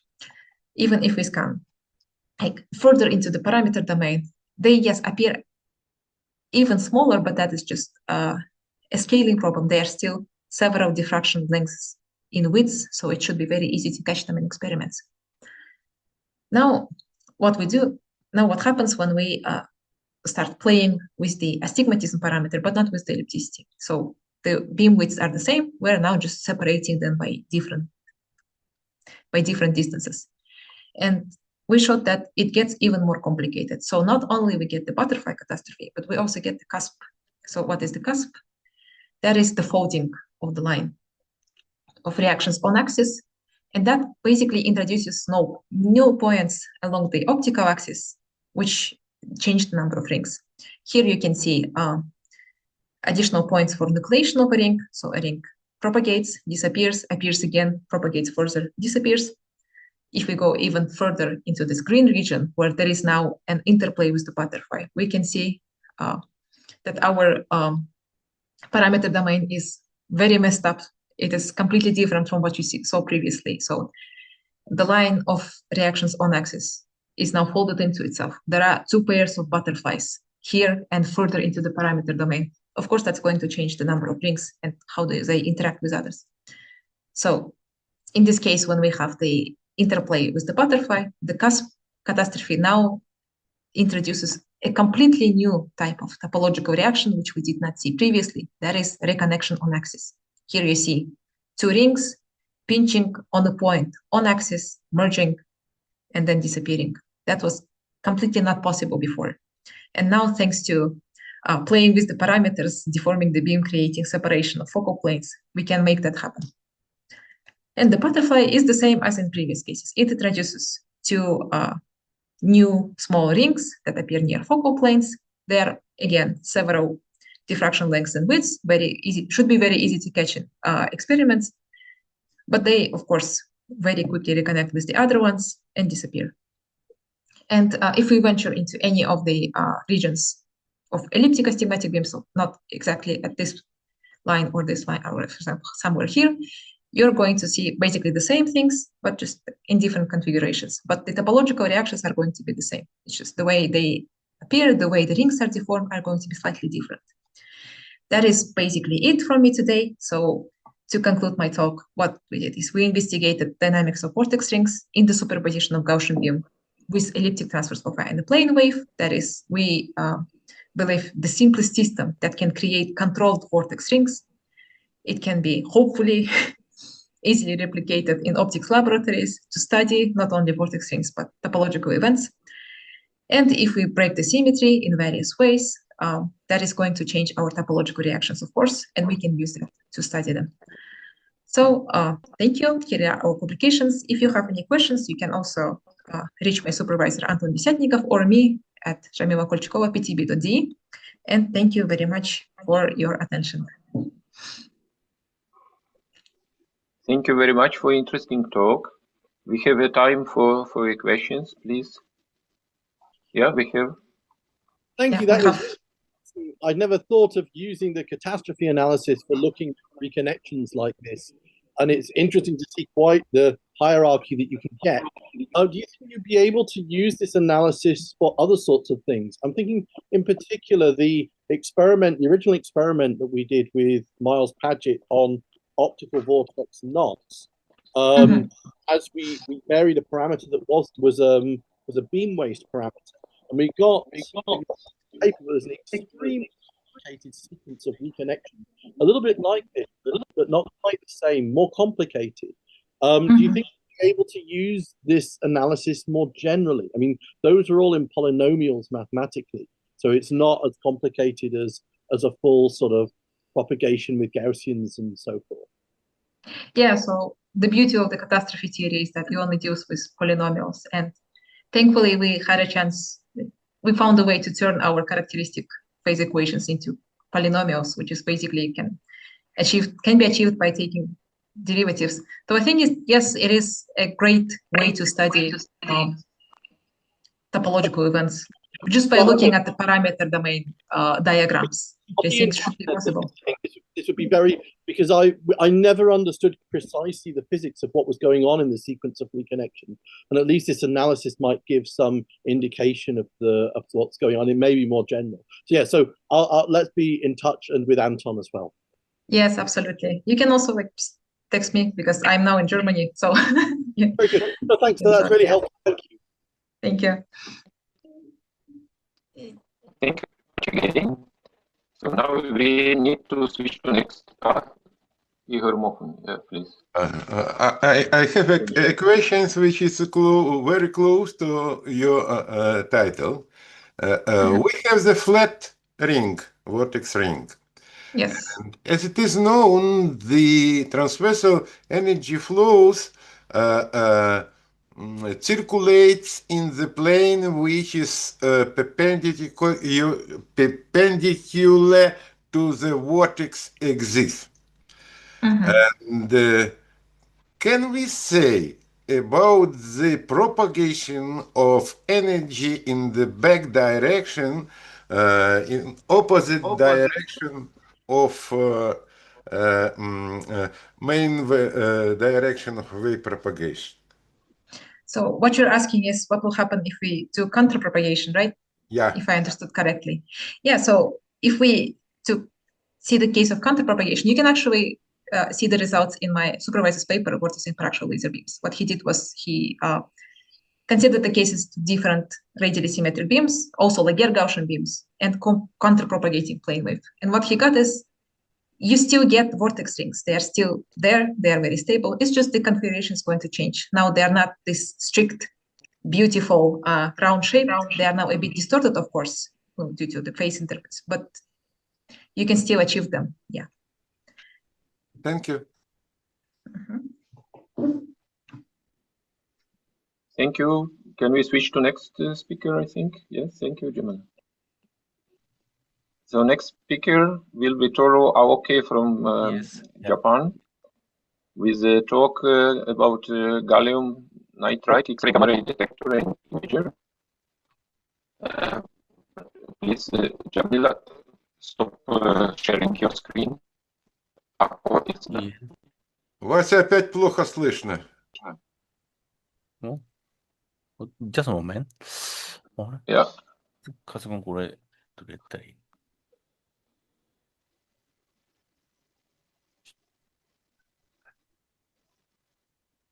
가자. 고래 두개로. Yeah, we see you, but we don't see your presentation yet. Yeah, just a moment. Or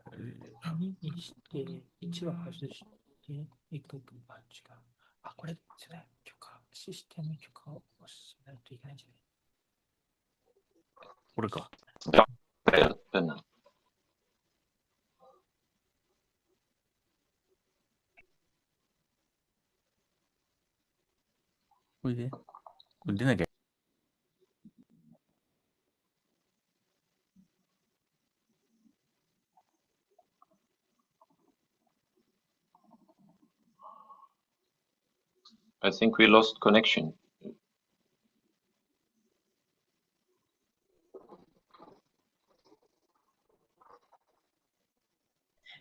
Yeah, reconnection now.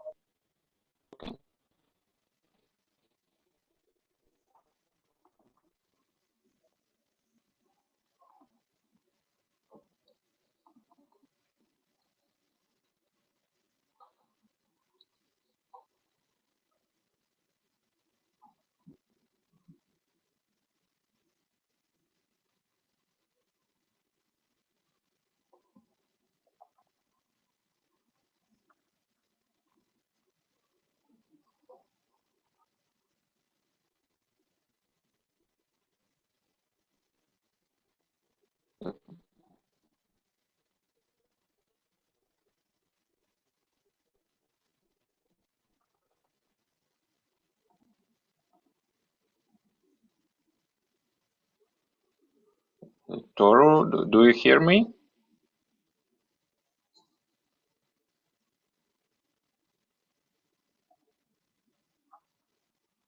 解除 OK。これで OK ビデオソリ。スライドショーになってない。これをスライドショーにして。で、さっきのに戻って。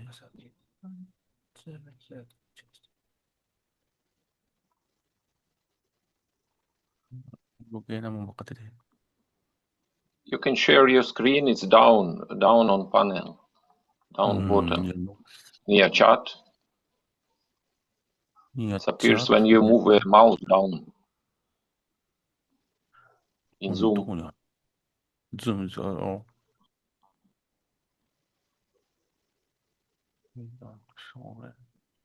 ないよね。これか。これで、これ先やっちゃう？ダメ。いいの？これで、これか。あ、共有。で、これで、これ。 Yes, we see it. Yeah. Okay. Okay. You can you see? いいのかな? Yes, yes, we can see it. Please. Yes. Okay. Okay. I'm so sorry. So, okay. So I will start my talk. Today, so I will talk about gallium nitride based X-ray or gamma ray. Sometimes appears as alpha ray detector and imager. So, I'm Toru Aoki from Shizuoka University Research Institute of Electronics. This collaboration work is also a B2G corporation.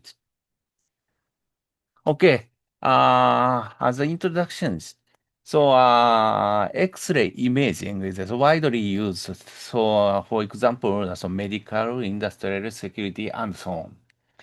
So there are so many applications, but not so progress of the detector of the X-rays. This view graph so shows some okay. Usually, so we use scintillator type detectors.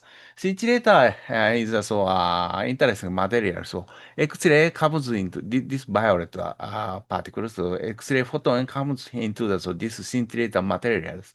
So we can get to the visible light photon like this cluster of the visible light photons. So we can detect the CMOS sensor. Now, so CMOS sensor is very, very progressing, so and so very, very good material. However, so by changing the light photons, visible light photons, this photon is scattered so many, many directions. So it's make soft focus of the images from here. So by using the semiconductor detectors, it is a little bit difficult to make a device and so on. But by using electric field like this, so generated electron and hole pair from X-ray photons is directly moved to this and this way. So we can get this good resolution from this detector. So this view graph and table shows the motivation of the fabrication of gallium nitride semiconductor detector. Why we use gallium nitride? So this table shows us many material semiconductors properties listed. This line shows us atomic number. So our group, so long time, so we use a cadmium telluride. It's a very good material because high atomic number and so high density. It is good for the stopping of the X-ray photons. So band gap energy is a little bit low. It makes a thermal noise in room temperature operation. So compared cadmium telluride to gallium nitride has another interesting properties. So, atomic number is a little bit small, so from cadmium telluride. So, but density is a little bit high, and band gap is so high. Gallium nitride is so very famous for the blue LED and blue red diode. So the high band gap is it cannot make a thermal noise. Not cannot, very small thermal noise. So in room temperature operation. So we can obtain this kind of the attenuation coefficient versus the photon energy like this. So usually our applications, so medical application and so on, is 10 to the not 10, 50 to 150 kilo electron volt, like this area. So in this area is cadmium telluride is good material. So however, 1、10、そう。However, gallium nitride has a good property at low energy regions. So, large band gap and high sensitivity and high energy resolution is a very good material for low energy applications. So, detail about high energy means these area is good for the X-ray, CDA, and so on. So, and these areas more high energy, security and inspection and so on. So today, our target is this region. So because almost mammography taken by this red lines, this 17.5 kilo electron volt region. So we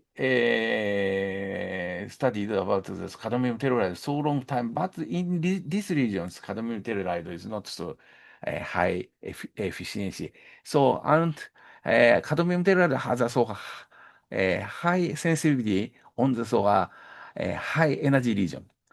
Sometimes this property is good, but in this application, in the cadmium telluride case, we got the whitey images because high energy don't make us high contrast images. So therefore, we try to calculate how thick gallium nitride is better. So by using gallium nitride, maybe 100 is not so bad. So, but 20 micrometer is so good. So our target is here. But in this time, we use more thin gallium nitride because it is easy to make good gallium nitride. So this view graph is ratio of the cadmium telluride and gallium nitride. So gallium nitride, this region is very good. So this mammography region is these kind of images required from doctor, medical doctor. So therefore, we want to use this here. So and we want to use here because low noise image is expected. Okay, purpose of this study is goal is achieve this 200 micrometer. But in this study is more small thickness devices. And in this study, we use depression layer vertical diode structure to detector radiations. So this is a schematic diagram of the devices.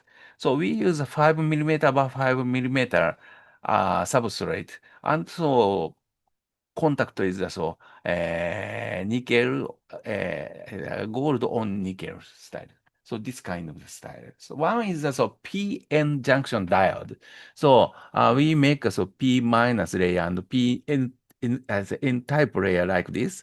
So we want to make some active layer is this layer, about 2 micrometer.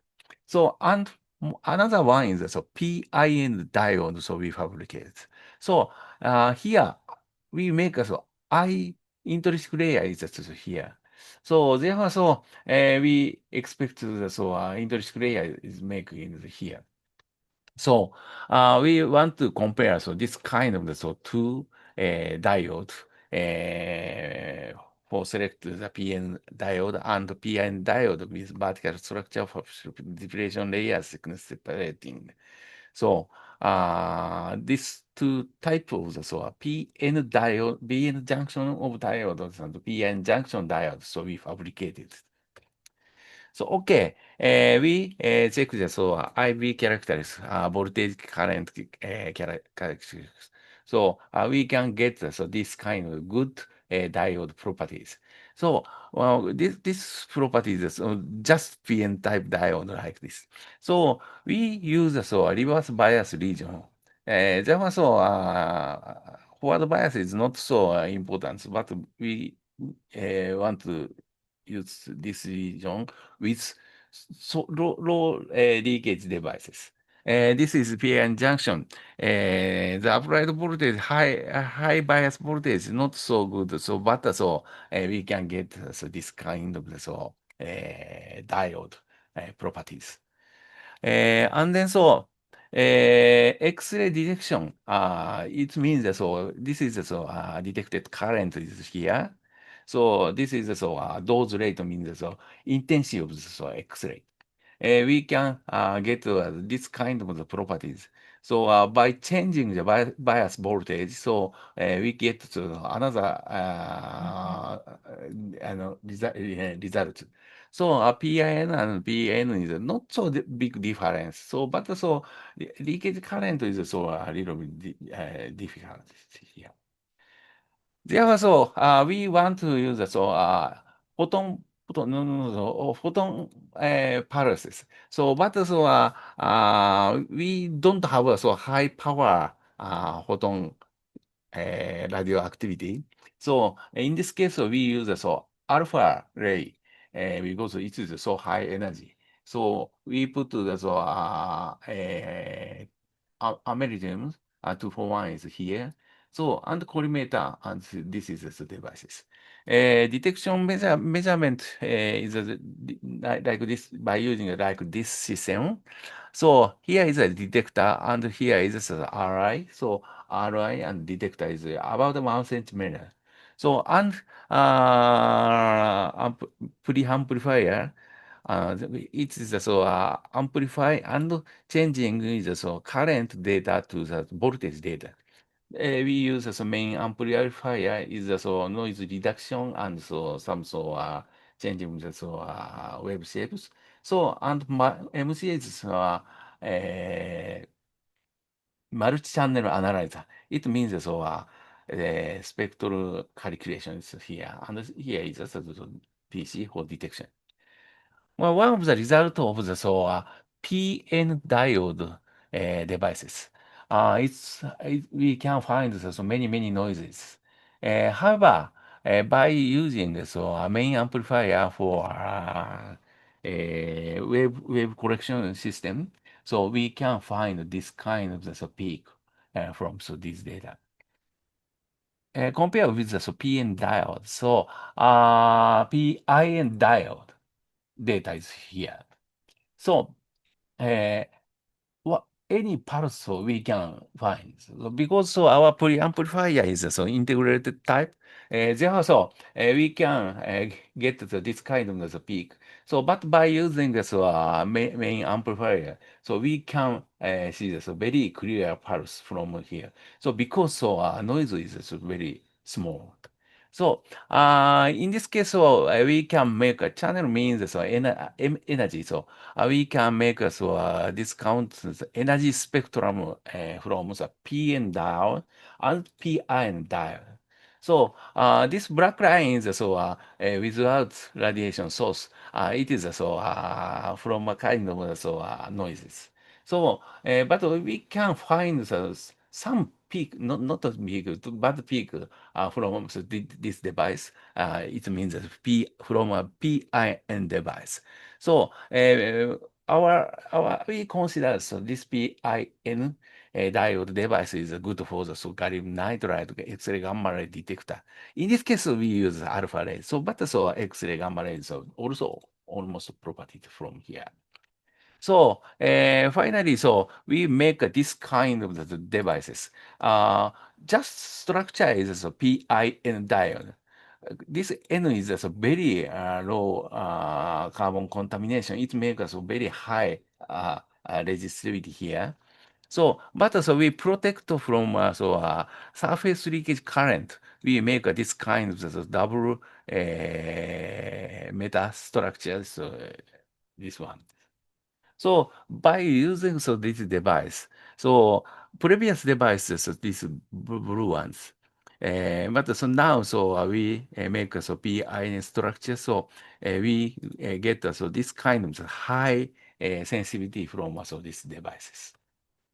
Okay, finally, I will summarize my talk. So calculate deposition layer thickness required for the X-ray and gamma ray detection. Unfortunately, now so we did not approach this question, but so maybe soon so we can. So an alpha ray detection with low penetrating power was performed. So vertical gallium nitride detector was confirmed to detect the alpha ray. So, and pulse detection of gamma rays can be expected if the depression layer thickness is increased. Because alpha rays is only a surface region, so gallium nitride can be detected, absorbed and detected. But X-ray and gamma penetration power is more high. So we have to make this kind of device and continue research and development of gallium nitride, X-ray, or gamma ray detectors. Thank you very much. Thank you very much. Interesting talk. Is there any questions, please?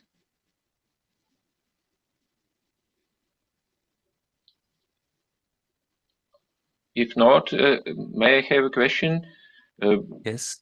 You said that it's sensitive, this gallium nitride detector, to mostly to alpha radiation. Yeah. So, in order to use it for detection of neutrons, we would need some scintillator. Sorry, now, so please again. Пропал звук, Вася. Последняя фраза.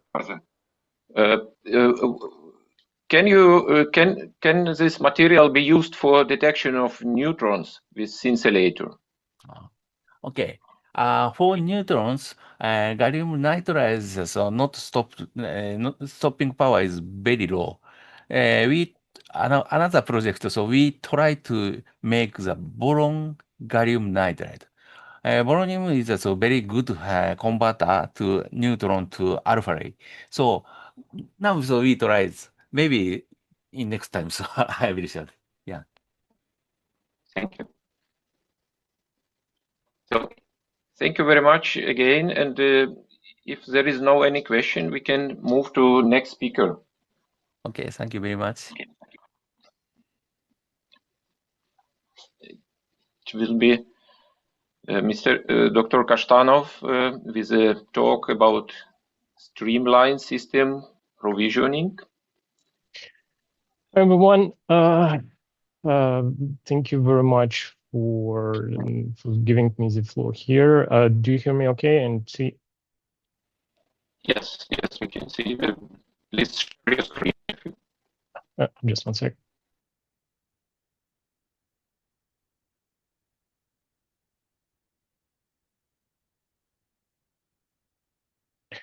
Hope you see my screen right now. Yes, please start. All right, just a sec. All right. Hello, everyone. Thank you very much for the opportunity to be at this conference, and a personal thank to Professor Angelski for giving the chance to share our work. My name is Igor Kashtanov, and I'm a senior principal software engineer at Dell. This topic is slightly different from what you usually hear at this conference these days, as it lies in another field, practical telecom engineering. We propose a zero-touch provisioning framework to streamline telecom networks, basically making those networks easier to manage, enhance its reliability and operational efficiency.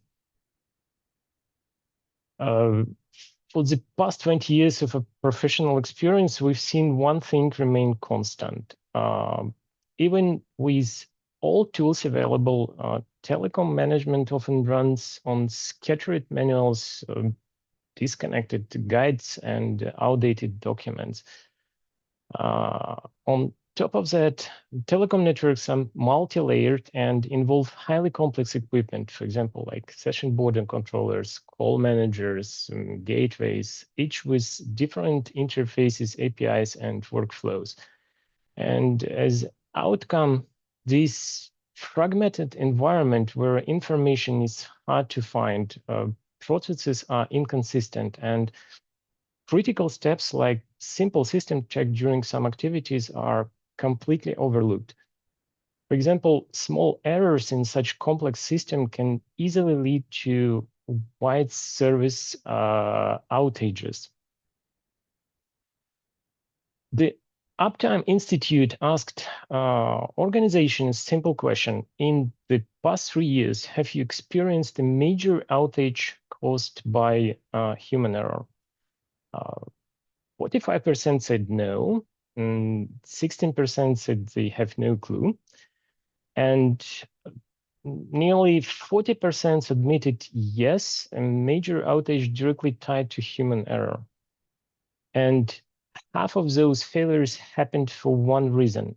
Simply procedures were not followed. And we all seen the consequences when procedures break down. For example, Orange, France, June 2021, a routing network update disrupted emergency services nationwide. Over 11,000 emergency calls failed, and at least 3 persons died due to this. T-System Germany, March 2019, and simple monitoring bug turned into total storage collapse across regions, disrupting healthcare, finance, and energy sectors for over 15 hours. Slovakia, January 2025, a ransomware attack froze the National Land Registry, paralyzing real estate transactions and blocking vital public services. These are not isolated stories. These incidents highlight a deeper systemic issue. In many organizations, telecom infra management still relies, as I already said, on dispersed documents, inconsistent guides, and again, outdated manuals. This fragmented environment makes it difficult to locate information and introduces inconsistent in executions, and engineers are wasting their time on the task. Even more critically, it leads to poor coordination. For example, some responsibilities fails to external vendors, other to internal teams, and eventually certain steps get missed, like essential system check during, for example, some simple activities. To illustrate this, let's look at something very simple. Managing any voice box in the network, it really doesn't matter whether it's a core switch, session border controller, a call manager, or voice gateway. Traditionally, making changes to these systems involved a heavy amount of manual backend work, even with automation tools like Ansible, Terraform, or something else. These tools are really powerful, but in practice, they often stop short of covering the full life cycle of telecom voice infra. They handle configuration changes well, but they don't automatically verify services functionality. They don't ensure all dependencies are checked, and they don't capture the before and after system state in a way that's meaningful for operation teams. In other words, they solve part of the problem, but not the whole problem. To fix this, we took a new approach to managing telecom system. Let's use a voice box, like, for example, I don't know, like a core switch. Before, even simple task like upgrade or simple reconfiguration could take hours, because voice equipment, as I already said, is specialized, and different devices use different CLIs, APIs, and workflows, and it's really easy to make a mistake. To solve this problem, we designed a 7-step framework. This framework makes changes predictable, repeatable, of course, and very safe. So engineers can focus on value rather on firefighting. What you see on the screen is a big picture of how this framework works. So let's focus on the key steps rather than every detail. Before making any changes, we perform a test calls to make sure the system is working properly. This confirms that voice services are running as expected and there are no hidden issues. The next one, we take a full snapshot of the system. This gives us a detailed view of the current configuration before any updates or changes are applied. It's like, let's say, taking a before photo so we can compare later. Next one, we create a backup of the system and data, of course. This is a mandatory step. If anything goes wrong, we have a safe copy to restore, minimizing the risk and the downtime. Then, configuration. Now we apply the required hardware and software changes. This step sets up the system to deliver the desired voice and data services. Because we standardize the process, the step is faster, more consistent, and less error-prone. After the changes, we take another snapshot of the system. This lets us verify that everything is working correctly and the system matches the intent and configuration. And finally, but not yet, we make a test calls again to ensure that all voices and data services are functioning properly and that no disruption occurred during the process. And of course, if something goes wrong at the configuration level, we have a dedicated fallback step. This step ensures the system can be safely restored, and this way we're protecting services and avoiding outages. Just a few words about the background and architecture. All 7 steps of our framework are embedded into specific profiles. For example, what you see on the screen, it's a pre-check profile, is a structured JSON representation of a system or device's status at a certain point in time. It is used to access whether a system is healthy and ready for operation of further procedures. The profile typically includes profile metadata, main results, optional results. We try to design this profile to be flexible and adaptable to any system in the network. Such format allows us to define a core set of accession fields and also letting us easily add new parameters as needed. For example, if you want to monitor CPU usage or disk size or whatever, network signal strength, we can just add those fields to the profile without breaking any scripts or tools or background logic. This makes it simple, slightly scalable way to keep track of system across the entire network. On top of, we combine 3 essential components: profile reader, load and interprets the profile for the target systems. Profile processor, it's basically evaluates the conditions, runs pre-check, post-checks, and validates the configuration logic. And the main module is a common executor, applies the configuration, runs automated test calls, takes snapshots, and handles fallback procedures. By structuring the framework in this way, all steps from the first one, from pre-check to the last one, post-check and fallback, all of them can run automatically, consistently, and basically safely. It's a fully programmable approach that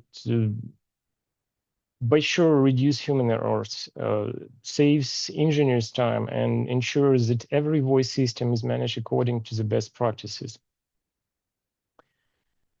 We first implemented this approach on ribbon equipment in 2019, enabling the full automation of core network, starting with session board and controller integration into the network and up to the core switch. For example, initial tasks, which previously took, I don't know, roughly 5-6 hours, were reduced to just 30 minutes. Similarly, software upgrades that usually took an hour could now be completed in less than 6 minutes without any critical fails or issues. As a conclusion, this approach demonstrates how automation and zero-touch provisioning not only saves our time, but also improves reliability, again, reduce human errors, and ensures consistent operation across the network. And that's all from me. Thank you very much for your attention. Any questions are really welcome. Thank you for interesting talk. Please, questions? If there are any questions, if not.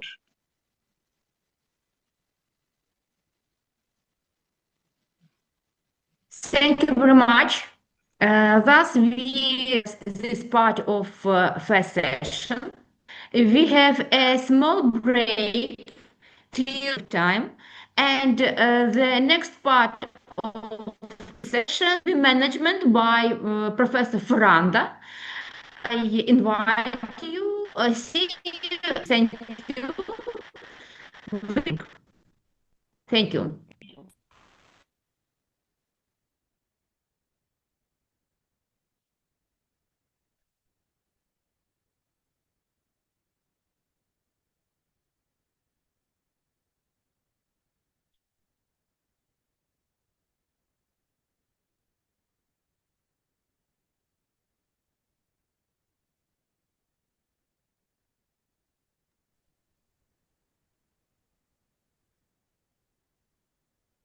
Hello.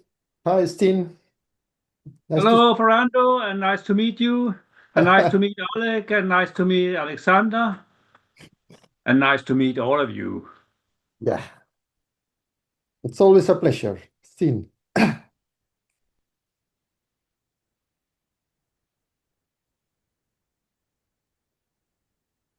If you wish, you can share your screen already. So, like if we were in person. Try that. I'll try and see if it succeeds. Steen, nice to meet you and report. Can you see my screen? Yes. You only need to display it full screen. Yeah, I'll give it a try. I think it's Shift F5.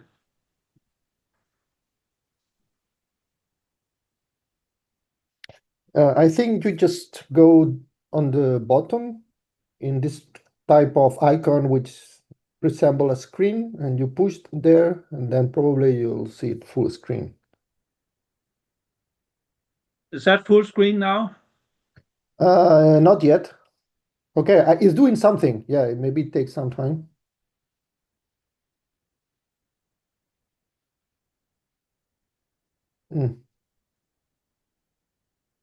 Do you have full screen now? No, it got stuck for some reason. Don't know why.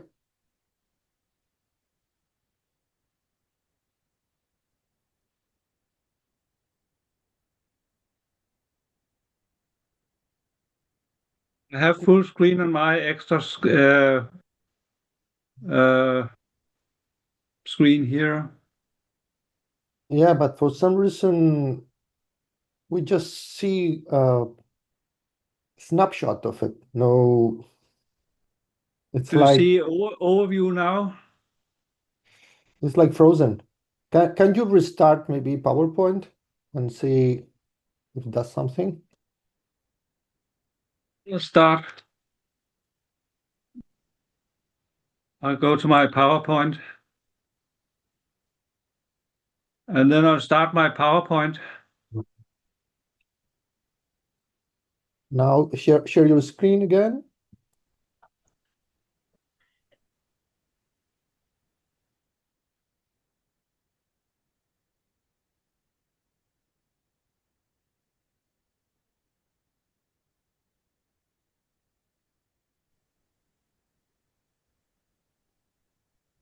And swap your display.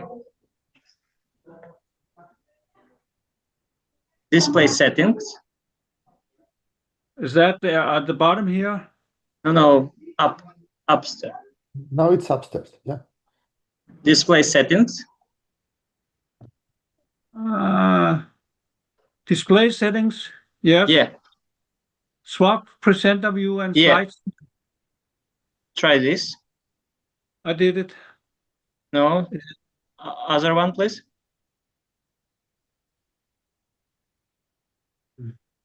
Okay. Now it's working. Yeah. Yeah. Is it fine now? Yes. Yeah. Now it's okay, I think. Okay. That's good. Let's wait till the right time. So you have my presentation on the entire screen now? Yes.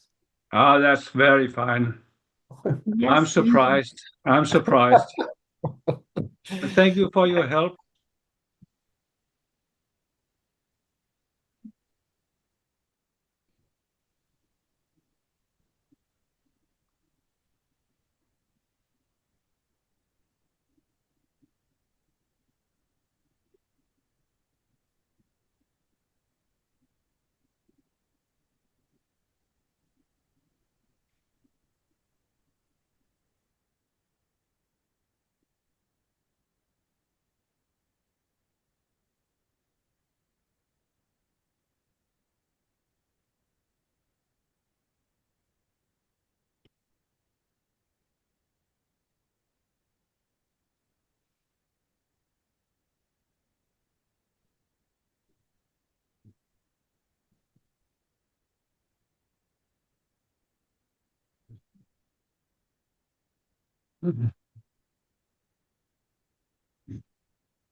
So, Albert, this time we will not have a train tour to Kiev together.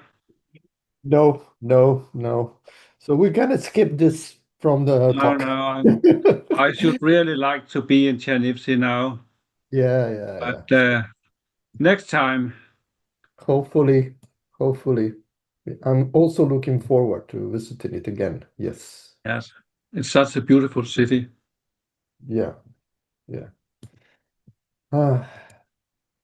Let's see.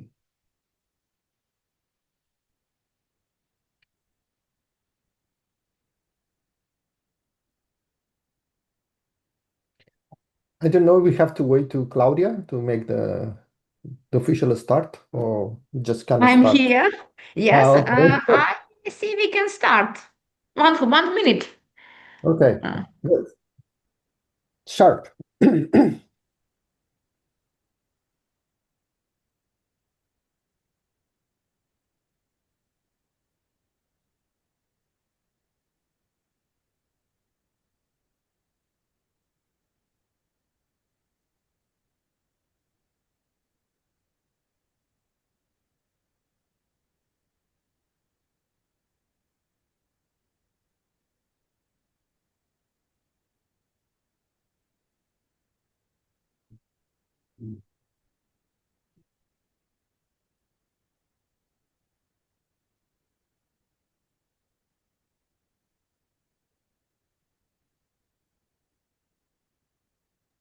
We can start.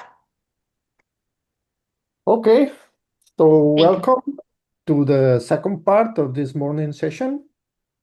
And now we are going to start this part of the session with one classic of this conference, a person who has been attending this conference, I would think that forever, who is Steen Hanson from Danish Technology Institute. And just to give you the floor to start your talk, Steen. Thank you, Albert. The title of my talk today is Digital Implementation of Random Fields with Various Combinations of Probability Distribution Functions, that's the PDF, and Spectra, that's the PSD, and the associated theoretical values for level crossings. The overview of my talk is I'll first make digital simulation of arbitrary stationary stochastic process by spectral representation, one example. Then I'll go to the digital simulation of two-dimensional random fields, again with a given probability distribution function, which is non-Gaussian, and with examples, one example I should tell related to optics. And then I'll give a discussion of mean level signal crossing rates for an arbitrary stochastic process, including examples. I'll stop with conclusions and caveats, the drawbacks of the theory. Assumptions and restrictions. The presentation is based on 4 articles with Hal T. Ure, who unfortunately passed away last autumn. He was a pupil of Feynman and a very good scientist. The mathematical derivations will not be given, but the results will be depicted in plain words. No derivations will be shown, so it's something in between a cartoon and a commercial for the papers. The limitation of the results will be given. First, digital simulation in 1D. That could be a temporal process where we want to consider an arbitrary, continuous, stationary random process x of t, where t is the time, and we want to have a given probability distribution, PDF, or equivalently, the cumulative distribution function f of x. That's the one we will work with all through this presentation. Besides, its power spectral density is available, but we don't have a simulation of this way yet. So we start out with a seed. This first was the target distribution. Now we have a seed, and we assume, and that's available, that we have a procedure available for generating independent samples. X could be white noise or a random variable y with a given CDF, which we know because it's a normal distribution, usually in our case. So what we do is we have the seed. This is a Gaussian CDF. So we have a number of random numbers showing the Gaussian distribution. And the CDF of a Gaussian distribution is, as you know, error function, and that's depicted here. That's the CDF, cumulative distribution function. Now we have our target distribution, which, as an example here, is the gamma CDF, which is according to the CDF like this. So what we do is we want to scale or give a given number in our normal random distribution and find out what is the value if we have, or we want to attain, a gamma CDF. So what we do is that we go into the certain number of the signal value in the normal distribution, and we find the CDF value, and we go to the CDF for the gamma distribution, and we find out what is the related number. So we change in our normal distribution, the number which is around 0.8 here, we change that into a number of 1.4. So now we have at least changed one number from the normal distribution into the gamma distribution. And that's the expression for how it's done. So f of x, that's the target, that's the one we want to reach, and fy, that's the seed, which in our case is normal. It could be any distribution, but as we can easily make a distribution which is normally distributed, it's the one we choose as a seed. And we can see if we are working with CDFs and not with PDFs, we have a bijective correspondence between the CDFs. So let's take the gamma distribution, and we know what we're going to arrive at. Namely, we had to the inverse of the seed and the inverse of the target and this number for the seed. So if we take the gamma distribution and relate it to our optical community, we see that that's for speckle averaging in a certain aperture. where M here is the mean number of integrated speckles. The CDF for the gamma distribution is given by this equation here. It's the gamma function of M, comma mx. X, that's the variable, and gamma, that's the ordinary gamma function. But we need to have the inverse of the gamma function here, and the inverse of the expression here is the inverse gamma regularized, again, as a function of the parameter m and the variable x. And again, this is given within the interval of 0.1. That's for the CDF, of course. So first we do with the probability distribution for the normal, we change the spectrum. We need some kind of spectrum. That's the target spectrum. In this case, it's just an exponential decay. And we have, for our example here, a gamma distribution m equal to 6. That means we average over 6 speckles. And we get the points here. That's our result. And for the gamma distribution, we have an analytical expression for it, and we arrive at the right number. Let's take another spectrum here. We'll take a burst, a sinusoidal burst. So this is the correlation function for the sinusoidal burst, and that's a narrowband spectrum. And again, we have an average number of 6 speckles in our aperture. And we get the normalized time lag for our distribution. The points, they are what we arrive at, and the full line, that's the expected values. So again, we are on the right track. So this is just the correlation function for the spectrum we want to achieve. And now, of course, the question would be, how does this power spectrum survive the change in power distribution function PDF? As you know, the first thing we do with our normal distribution, that is, we change the power spectral distribution, and then we squeeze or enhance some part of the numbers in the PDF in order to arrive at our target PDF or our target CDF. And in this way, we might change the power spectrum we expect it to arrive at.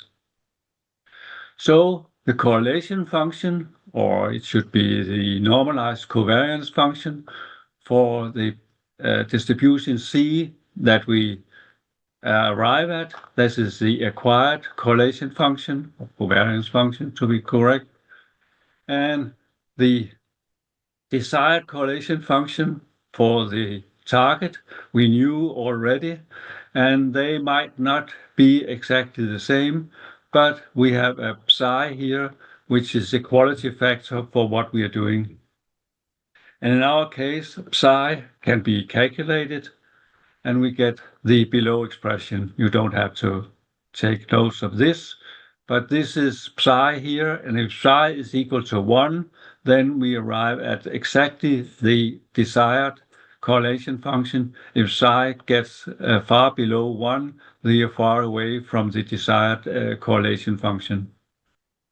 So this is for the gamma distribution, this is for the Weibull distribution, and for the power law.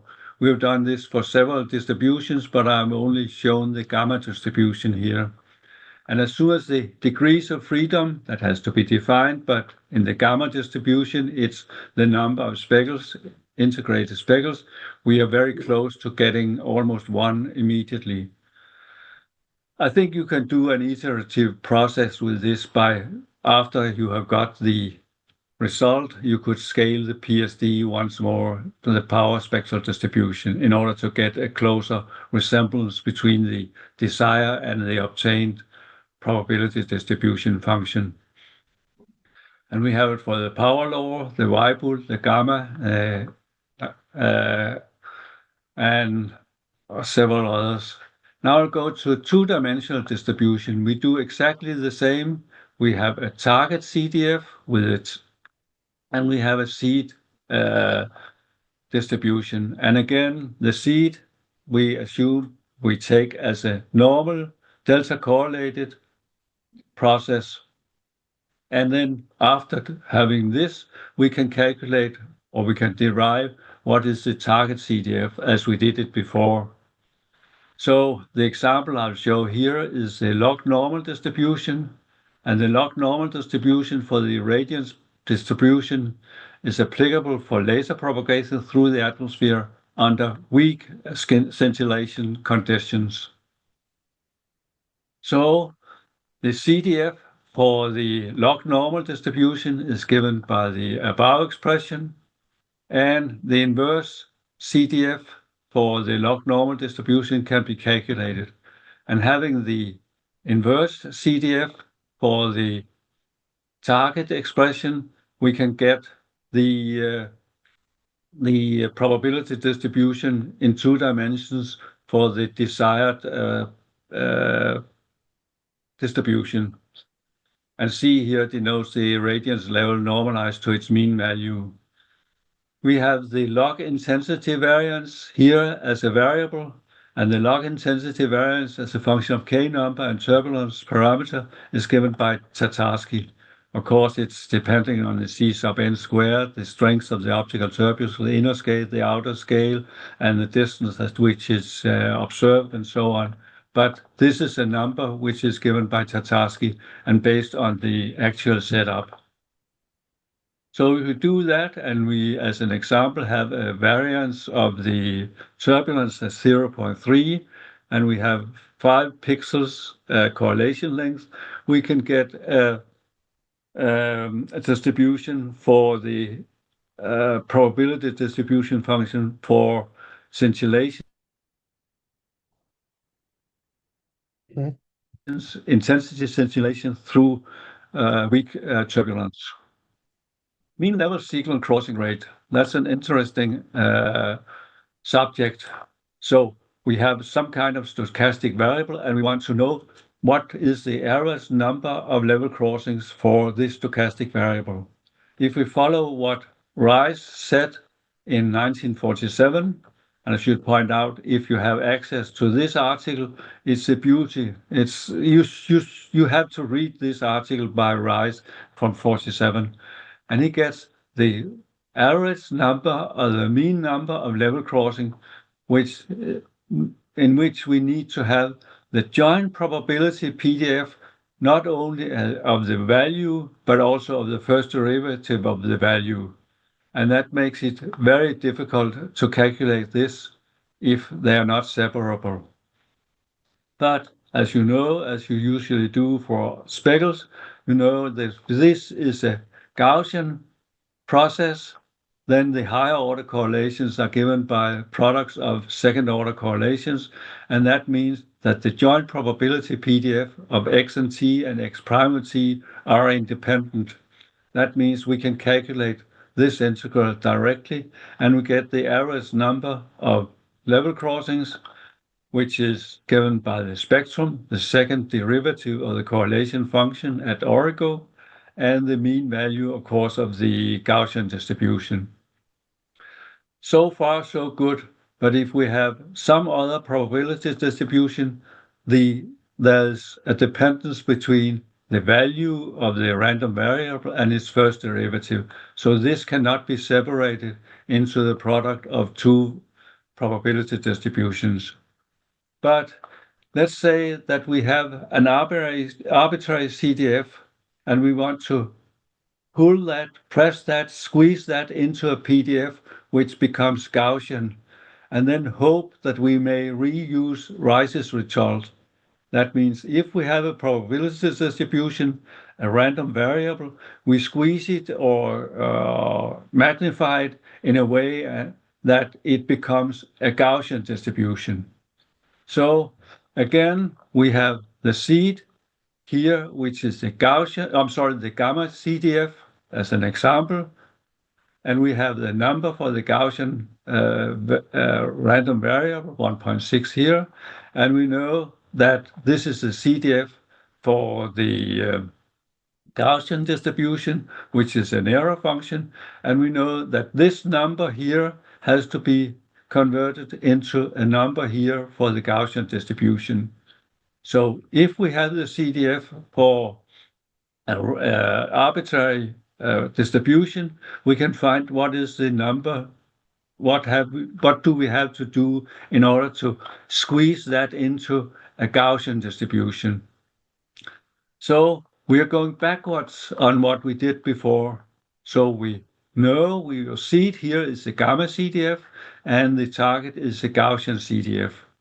And then we hope that we may reuse Rice's result, because if we are in the Gaussian regime over here, we can use the expression given by Rice in 47, hopefully. So let's take an arbitrary CDF. We know what is the correspondence for the value in the Gaussian regime as a function of the CDF for the seed. For the seed, that's the random distribution we want to mimic with the Gaussian distribution. So this is the transformation from 1 into the Gaussian regime. So we take an example. This is the gamma distribution again, and we know that the PDF for the Gaussian distribution is given by this expression, where alpha again is the number of speckles in the integrating aperture, and we have the CDF for the for the gamma distribution. And again, alpha, that's the mean number of speckles contained within the collecting aperture. So for six speckles in the aperture, we get something which is fairly close. We have the stippled line here, and the solid line is the exact result.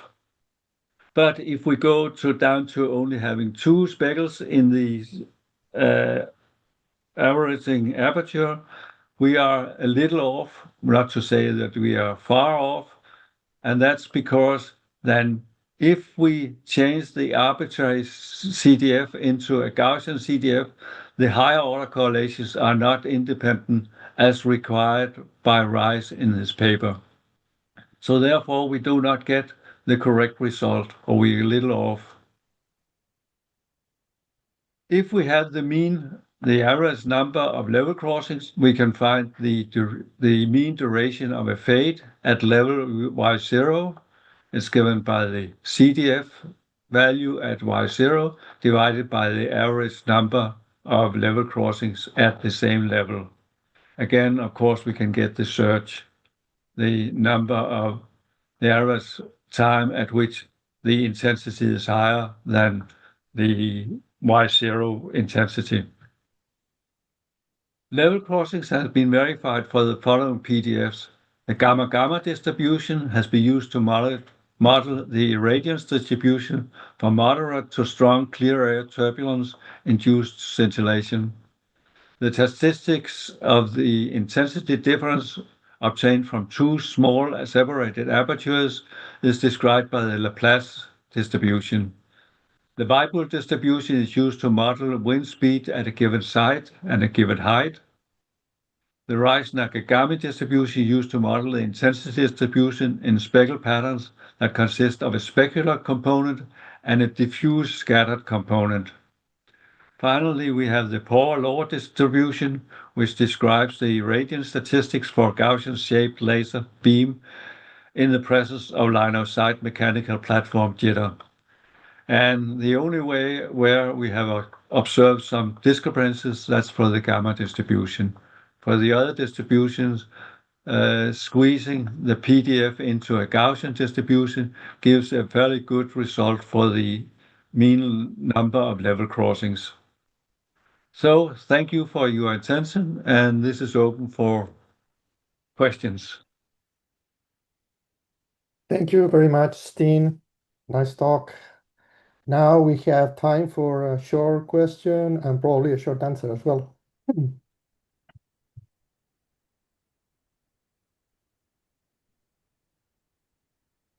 Anyone is raising his or her hand?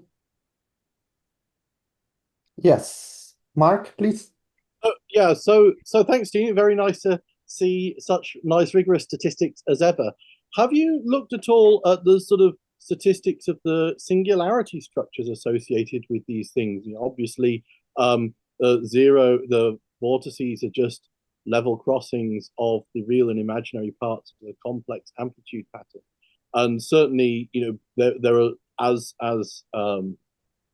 you know, lots of papers have shown you can get quite a lot of information about the statistical properties from the distribution of the vortices, but maybe that's not what, but it may not be your focus here. Thank you for your good question, Mark. To be frank, I'm retired now. I'm losing a lot of time in my garden and very little with the singularities. But I thought about maybe to see what will turn out if you have a probability distribution function which includes singularities. And so this is just circumventing your question, saying, I don't know. No, I just say because one of the interesting things is recent mathematical results based on what people call the Katz-Rice formula, which is bringing together Rice's work with Mark Katz in probability theory. There are actually some interesting new results in the mathematical side. I've just not seen them applied yet in speckle theory, which of course would be quite interesting, but I've not had time to do that. I think I read the book by Greg Gabor, and I think he has got some results for singularities and the probability distribution function for singularities. Okay, we have time. We have time. We have no time, in fact. We better go on. Thank you, Steen, again, for your nice talk and the best answer I ever heard about the question. Okay, then the next speaker is Emilio Pisanty. Nice to see you, Emilio. So nice to see you too. You have to introduce yourself and please share your screen. Let me do that. I haven't done a Zoom. Mr. Hanson, please turn off your share screen. Yes, I will do that.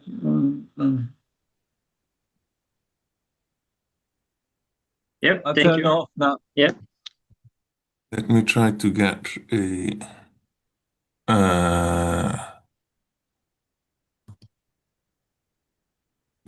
You can probably see my. No, have I started sharing? I lose track. Not yet. Let's try again. Here we go. Slideshow and share. I don't know how to get a nice pointer. Oh, there we go. Laser pointer. So, hi, my name is Emilio Pisanty. I am currently a university research fellow at the Photonics and Nanotechnology Group in King's College London. And I am really, really happy to be here. I will be presenting work performed partly at ICFO in the group of Maciek Levenstein, partly in MBI in Berlin, and partly at King's College London, in collaboration with a whole lot of people. So I want to talk about noted topologies in the polarization state of bichromatic light. What do I mean by that? I want to talk about rotational invariance in optics and in optical singularities, and how we talk about that for the polarization degree of freedom of light and for its spatial dependence. And I hope to show you that when you combine those for beams of light with more than one color, a new optical singularity will emerge. And that this new optical singularity has new symmetries and new topologies of light, which is associated with a conserved quantity, which is a torus knot angular momentum, which is to some extent a linear combination of spin and orbital angular momentum, but I hope to show you that it's really topologically distinct. I will briefly discuss an experiment observing the singularity, and then I will go a little bit further. This really talks to the talk by Igor Mohun yesterday, which really put a highlight on the fact that when you have multiple beams of light with multiple colors, then traditional measures of polarimetry are maybe not enough. And he did a really nice job of showing how energy flows are really important quantities. And I want to show an alternative way to quantify polychromatic singular optics. So when I'm talking about rotational invariance, I am talking about rotational invariance in maybe the simplest way is the circularly polarized beam, which is associated with spin angular momentum. This is the propagation direction, and this is the electric field of light, which rotates over time. And that means that if we take this whole experiment and we rotate it, and we rotate it in space, then that is equivalent to a time translation or equivalent to a phase. And again, this is associated with a spin angular momentum. We also have optical vortices, which have a helical distribution of their phase in space. So now this is again time, but now the x and y axis or the transverse axis in this plot are not electric field, but they are space. And we have again a structure where if we rotate the experiment, if we rotate the spatial dependence of the light beam, then again we have basically the same experiment, just translated in time, which means translated in phase, and this is generated by the orbital angular momentum. We also have vector vortices, or optical singularities, where both of these are mixed. The simplest ones are radial polarizations and azimuthal polarizations, where these are now rotationally invariant under rotations of the entire experiment. So if we move the spatial dependence, that'll translate this arrow up here, maybe, and then we need to rotate it rotate the arrow itself, rotate the polarization by 90 degrees in order to keep everything together. So we're rotating spin and OAM, we're rotating the polarization and the spatial dependence together. It's also possible to do fancier things. So vector vortices, as shown here, are not stable when you propagate them through turbulent medium, for example. They will split into C points. So these are circularly polarized points where around them we have ellipses, and the orientation of the ellipses is not well defined. And these don't look symmetric. If we rotate the diagram, you'll be able to tell, but there is a hidden symmetry, if you will. If I take this ellipse and I rotate it by an angle alpha along the diagram, and I rotate its position by an angle alpha along the diagram, and then I rotate the ellipse itself by half of that angle, then I get exactly the ellipse that belongs here. And so if I rotate it by 90 degrees, I need to rotate the ellipse itself by 45. If I move it by 180 degrees, I need to rotate the ellipse itself 90 degrees, and so on. So it's a rotation of the image, of the spatial dependence by alpha, a rotation of the polarization by half of that angle, and that's again a symmetry of the experiment. And this is generated not by L, not by S, and not by their sum, but by the linear combination, which is in this case L plus half of S. I call this coordinated rotations. Now, this is very nice, but there's a little bit of a catch here. So these nice arrows represent the physics, but we really want to describe things in terms of vectors, and vectors have arrowheads. So I really want to draw an arrowhead here and an arrowhead here to reflect the fact that I'm describing this with a vector. But when I come back here, I've already committed to putting this arrow on this side of the ellipse, and I have a discontinuity in my description of the polarization, which is really a Möbius band topology in this object. This was described quite a while ago by Isaac Freund, and if you focus tightly, then you can get it to pop out into 3 dimensions, as has been seen already quite some time ago. Now, this is possible because monochromatic beams have an internal symmetry. If you have a sine wave and you delay it by half of a period, you get a sign change. And the tangent really is a 180-degree rotation, and this is true for any elliptical polarization. If you delay it by half a period, you swap places to the other side of the ellipse, and that's equivalent to a rotation.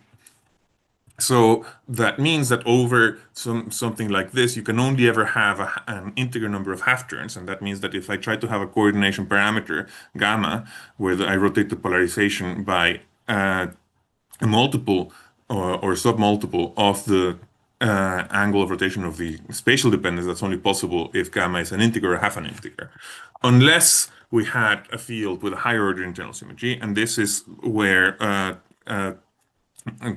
my babies come in, if you will.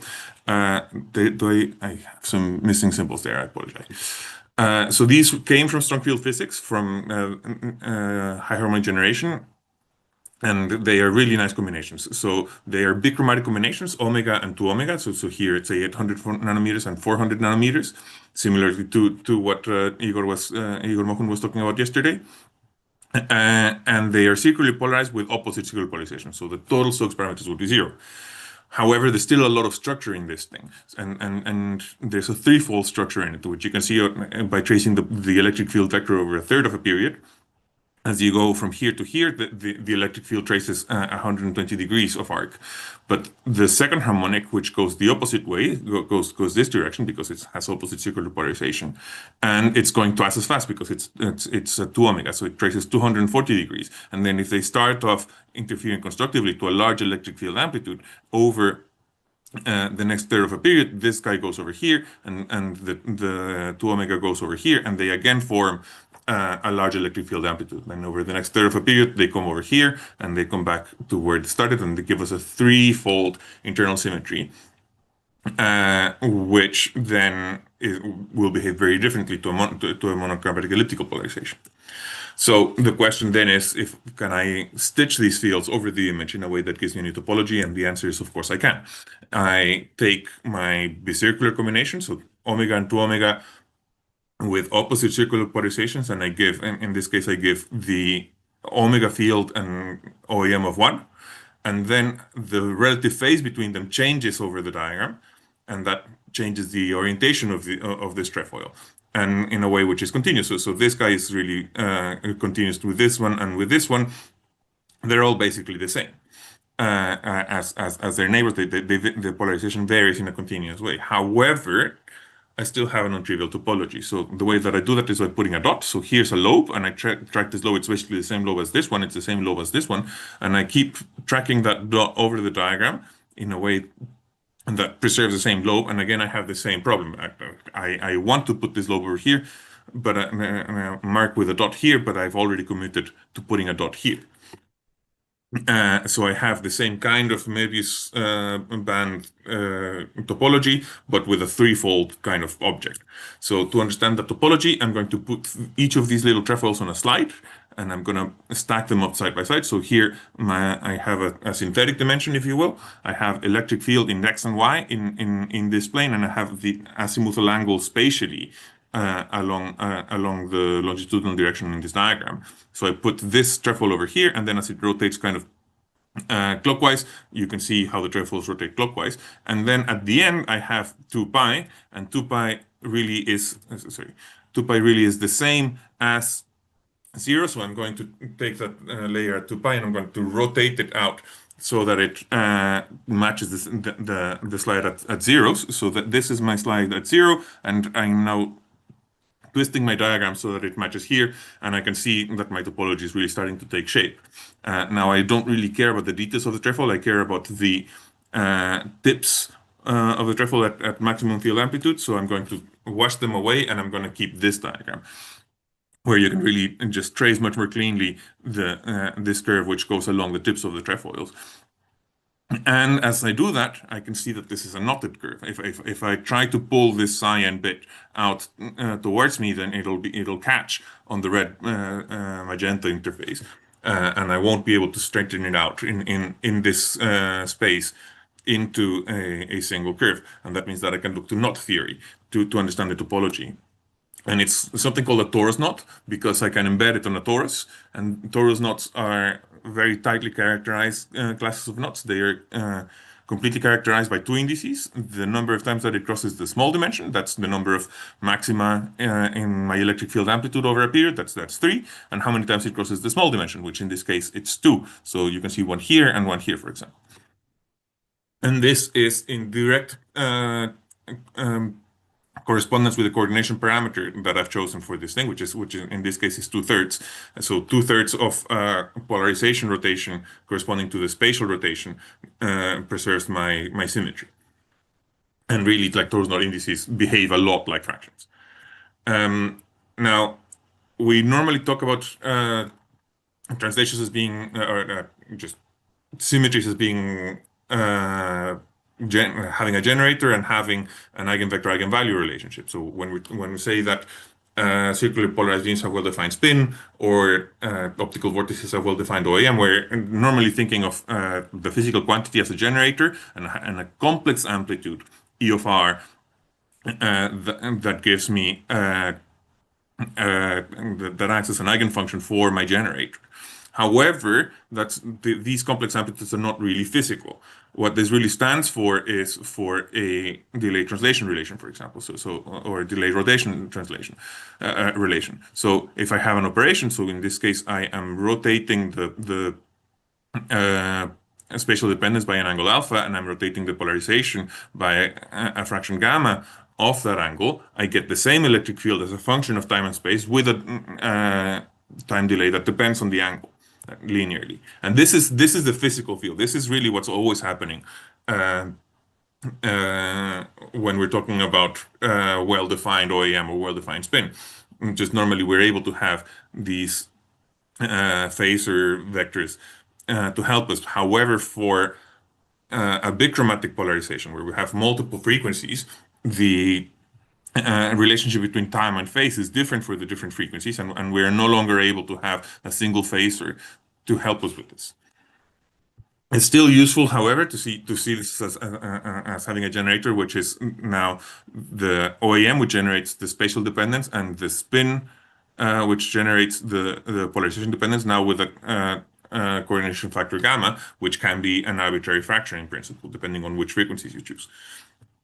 And what I really like is if I look at the symmetry group of paraxial optics, which has rotations along theta. So here I've drawn theta is the spatial dependence angle, and phi is the angle by which I rotate the polarizations. And in principle, for three-dimensional optics, those are correlated. I can't just rotate polarizations and spatial dependence independently, but for paraxial optics, I can.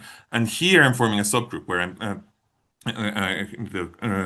I start at 0, and 0 is the same as 2 pi, and I'm only taking polarization rotations which are minus 2/3 of the angle along the space dimension, and it goes over here. It kind of teleports back from 2 pi to 0 over here, does the same thing here, does the same thing here, and ends up back to where I started. And this diagram is also a torus because this axis is the same as this axis, and this axis is the same as this axis. And if I glue it back together, what I get is exactly the same topology that I had for the polarization field.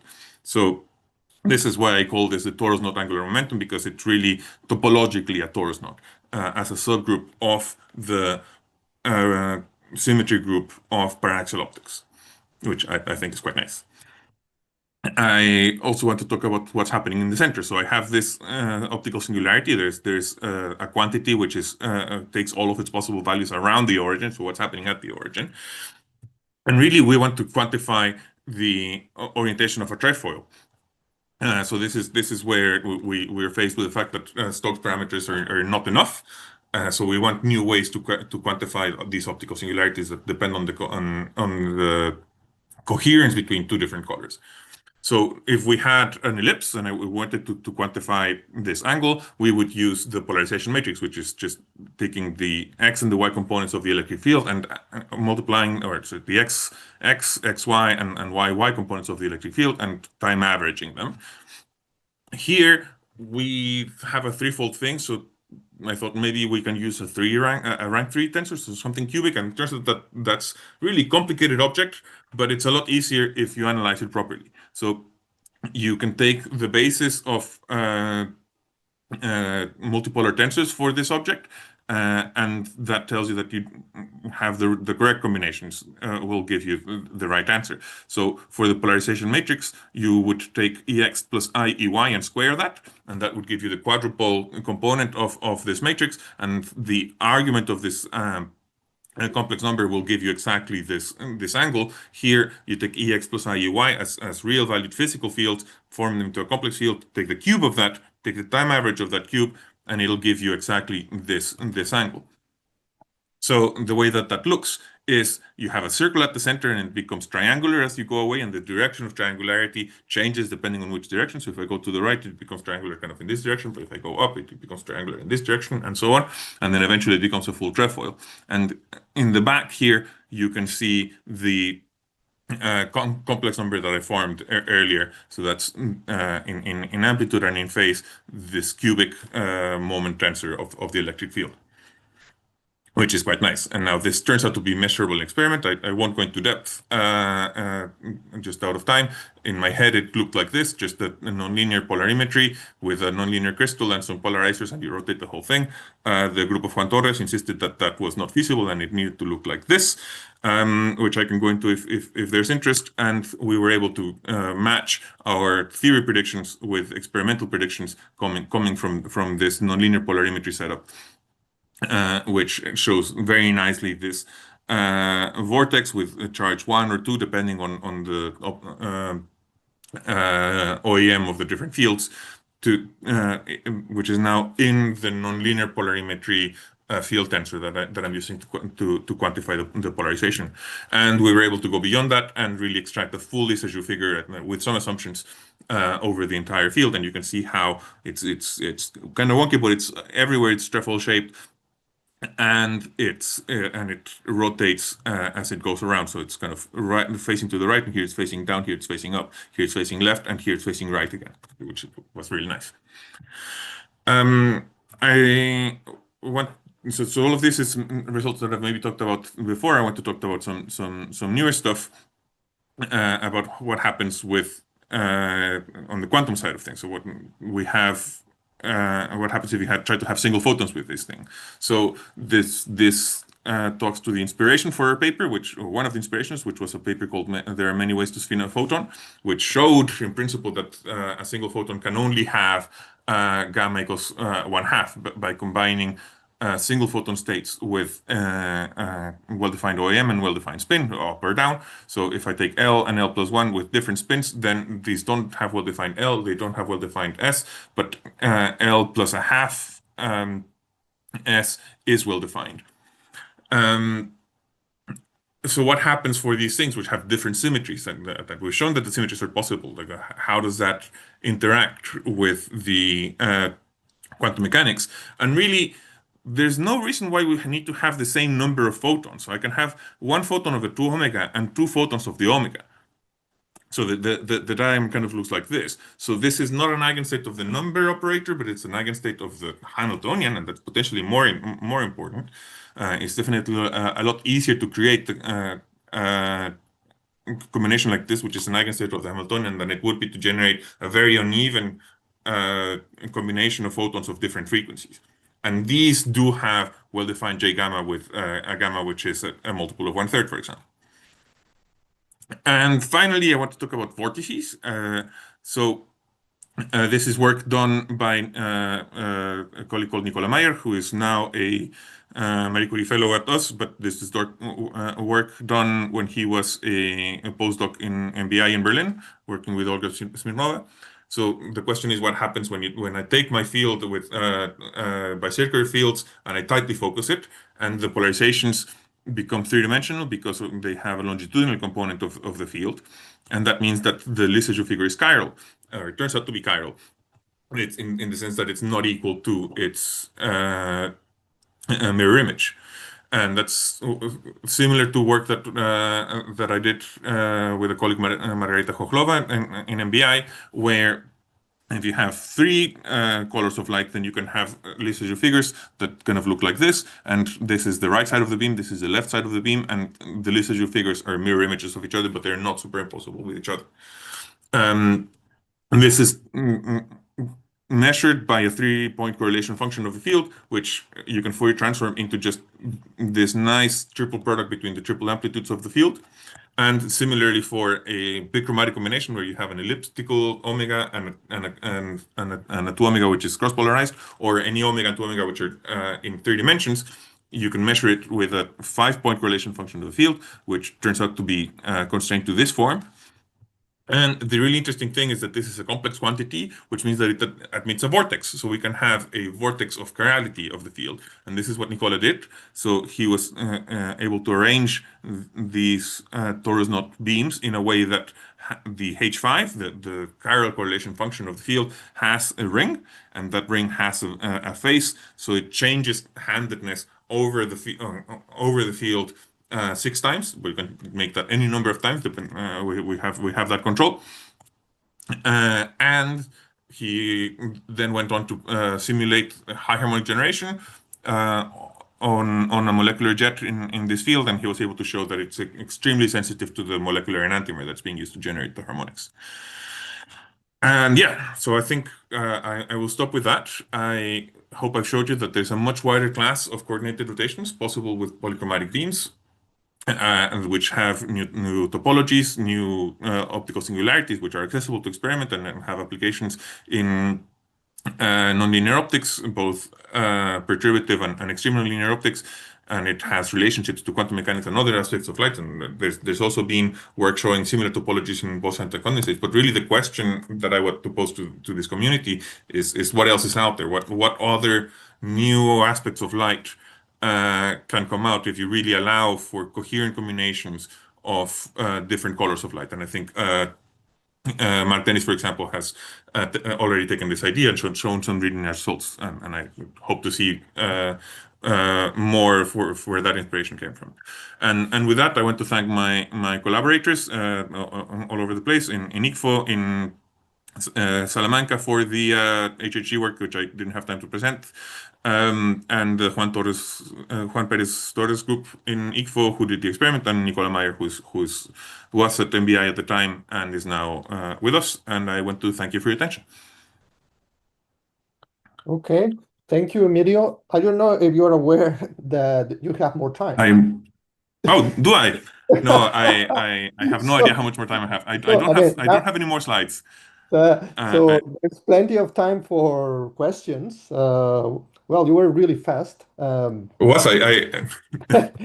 But it's so interesting what you told us, that there will be questions around, and probably it's nice to have time also to discuss them. So, okay, I see some raised handed. Igor, please. Thank you. Very interesting report, and some question is why you considered only waves with which different by frequency twicely? That's for simplicity. You can do any rational combination, and then the Lissajous figure will take longer to close in on itself, and so if I have, say, 3 omega and 4 omega, then the Lissajous figure will have 7 petals, and then the available coordination parameters will be multiples of 1/7, and so on.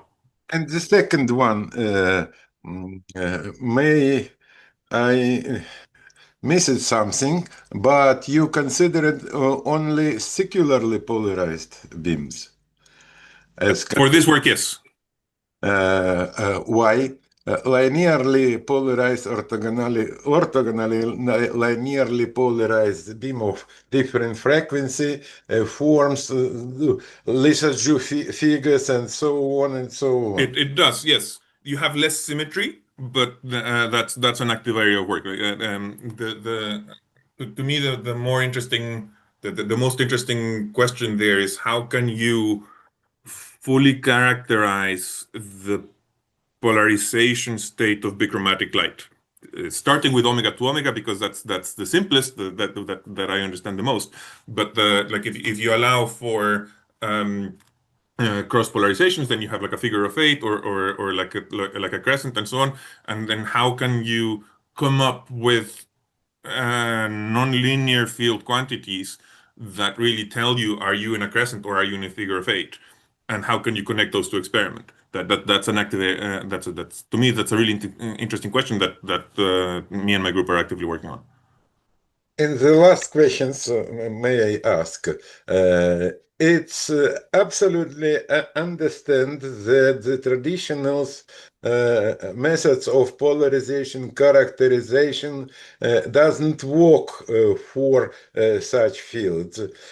Can you propose some practical characterization of such polarization state?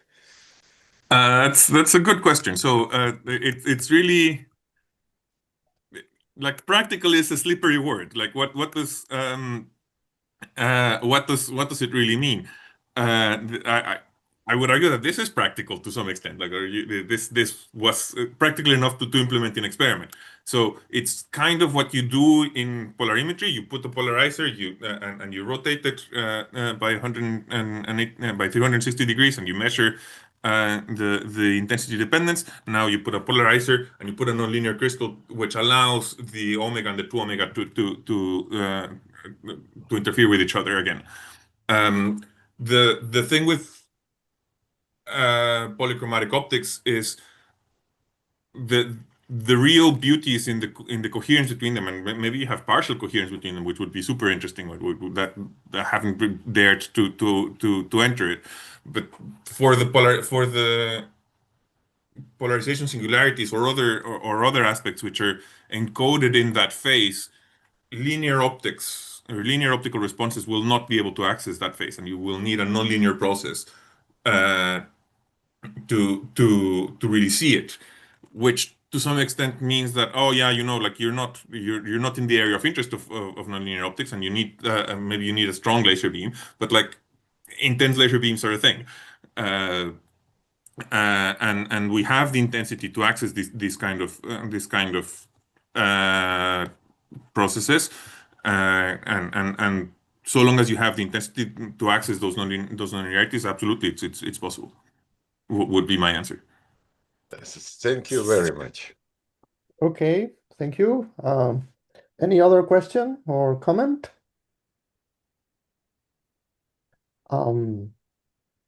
Yes, I do have a question. I've seen you are collaborating with Carlos Hernandez from Salamanca University. Yes, so I did not present this work here. I don't have the slides on this deck, but it is to do with HHG.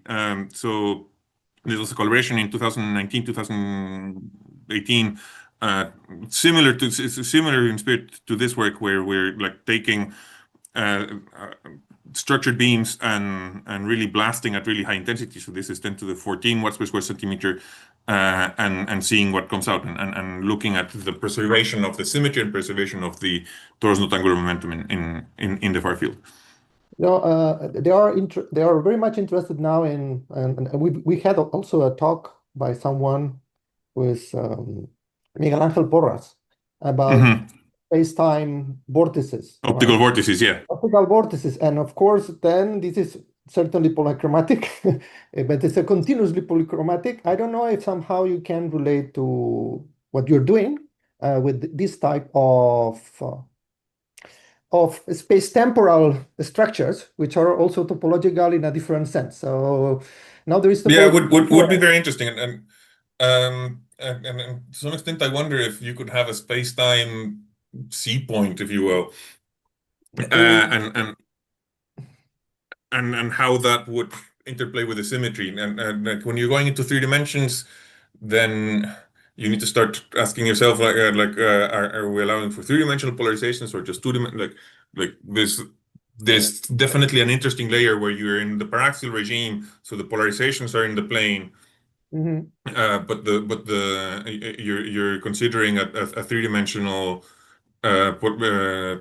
distribution of that polarization, and I think it honestly just taking a circularly polarized optical vortex, spatiotemporal optical vortex, and overlaying it with a counterpolarized Gaussian. Surely you would get like a spatiotemporal C point. I don't know what that does, but it would be interesting to explore for sure. Probably they are the right people to talk about, to talk with. Because they are really working seriously on that. Okay, is there any other question? Or we can move on if the next speaker is ready. Yes, I could Miguel. just have a few moments. Oh, Mark. Sorry. So thanks, Emilio. I mean, one question, of course, with looking at these knot-like topologies is to try to find not making up new invariants, but to make invariants that are seen as significant in mathematical topology, not invariants, say, like the Alexander polynomial, for example, has a nice form for in terms of the torus knots and is related to the global phase topology and how that is linked to the physics of the light beam itself. So do you have any comments about how the broad and mathematical properties of knots are relevant to your approach to these fields? That's a good question. That's a very good question. I think the knots is a good way to understand the topology, but in order and people keep going like, oh, let's find knots everywhere. But I think I know, because I was the first one with Michael who did it. So we know that everybody is now looking. But I'm saying what did it originally was because it tells you about the way that it's interlocked with the phase of the wavefronts. It tells you about the global structure has a complexity of the field that can be explained in the mathematical language of topology. So it isn't for us. Maybe everybody else, knots are everywhere. But the reason we did it in the first place was because we're trying to understand the full 3D complexity of the field. So that's why I'm asking you the question. Or maybe you're saying knots because it's trendy.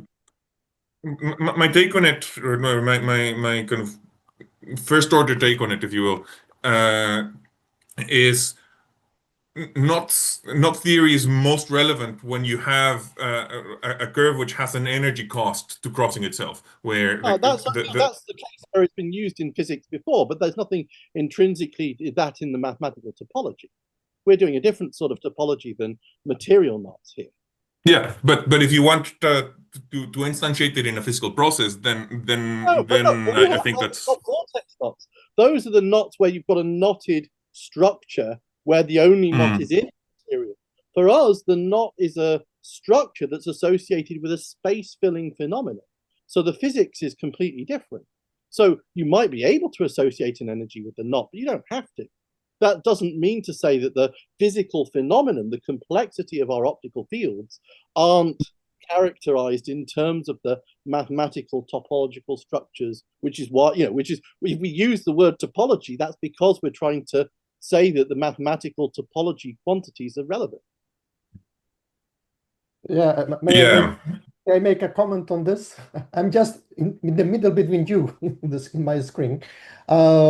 It's because probably in physical terms, topology somehow enters in terms of energy gaps. So basically, when I'm talking about physics, not maths. So the point is, I don't think it's contradictory. I think it's a different way of looking at the phenomena, right? So, let me say, Albert, what we're saying is topology. Look, topology is about the structure of space. So there are lots of different ways. We say, calculus is about dynamics. Calculus is also about fields. You don't say, calculus is only about time derivatives. In the same way, topology can be about energy gaps. And a lot of people study that in physics. It can be about energy functions associated with knotted curves, but it can also be about the topology of complex waves as we see in correlation optics. And we don't, just because topology appears in two places doesn't mean that the physical context is the same. And so I'm just asking, given this is about knots, is the mathematical description of knots, not the physical description of knots, the mathematical description of knots relevant in these fields beyond the novelty that you can describe these bichromatic optical fields using this synthetic knot description? That was my question. What I wanted to say is that we all agree. So basically, I think we're in violent agreement with each other. I think so. I'm just saying it's not to do with energies, it's to do with topological invariants. So I'm asking, you're proposing a new topological invariant, and you're saying it's relevant. Is that linked to actual knot topology? Sure. I think it is. Definitely need to make that formal. Okay, so how is it? I don't know yet. No, you think it is. I suspect it is. Okay. So you have plenty of time to give an answer, okay? So now we can move on and start with the new talk given by Miguel Alonso. So, hello, Miguel. All right. Nice to see you again. Excellent. Can you all hear me? Yes, and we can see also your screen. So basically, it's up to you when to start. Perfect. Well, thank you very much. Well, I want to start by thanking the organizers for inviting me and for organizing this event in very challenging situations. It's great to see all friends, even in 2D. It's much better than in 0D. So hopefully we'll go back to 3D in the near future. Also want to thank Alberto, Mark, and Emilio for the discussion that will touch on some of the things that I will discuss here. And Mark and Kostya and Etienne for previous presentations that also gave a background of this to the point that it made me add a word in my title just to be super careful. I'll be talking about optical skyrmionic-like distributions for axial and paraxial, monochromatic and polychromatic. So there's going to be the connection with some of the discussions. This is work with former and current PhDs and postdocs, David, Isel, Rodrigo, Sophie, and a collaboration with an experimentalist here in Marseille, Sophie Petersen. By the way, no family connection to Etienne Petersen. All right, so what is a skyrmion? And this is the last time I'm going to talk about a skyrmion, I think, because I don't know much about them, about the details. So from Wikipedia, it's a topological stable field configuration class of nonlinear sigma models. So it's a very specific thing to spin systems where nonlinearity enters and all that. And what we do in optics is something that resembles them geometrically. So I'm going to use a rough and non-physical definition, which is a complete map from in one case, a 3-sphere onto a section of 3D space, flat 3D space, in a given sense. So we always cover it in a given sense. And that will be clearer if it is not clear already. And generalizing a complete map from an n-sphere onto a section of a flat ND space in a given sense. Okay. Okay, give me a second here. Okay, I'm having a bit of an issue with Zoom covering my slide passing button. There we go. So skyrmionic-like textures in optics, and this is one of the things that was mentioned already of why we should be careful with calling this skyrmions and the type of thing that we don't see. So for example, this is something that Mark discussed. This is a 1D skyrmion. So we have the flat space is this line segment. The circular space is the space of directions. And here we're covering this. If these vectors had a fixed length that we cannot reduce, this is topologically protected if we have fixed boundary conditions. However, optical fields, if this represents some quantity related to an optical field, I can change the intensity and I can remove this, no problem. So there's no topological protection. We can talk about topological robustness, maybe. I mean, if to small fluctuations, things don't change, unless you're unlucky that you're near this point.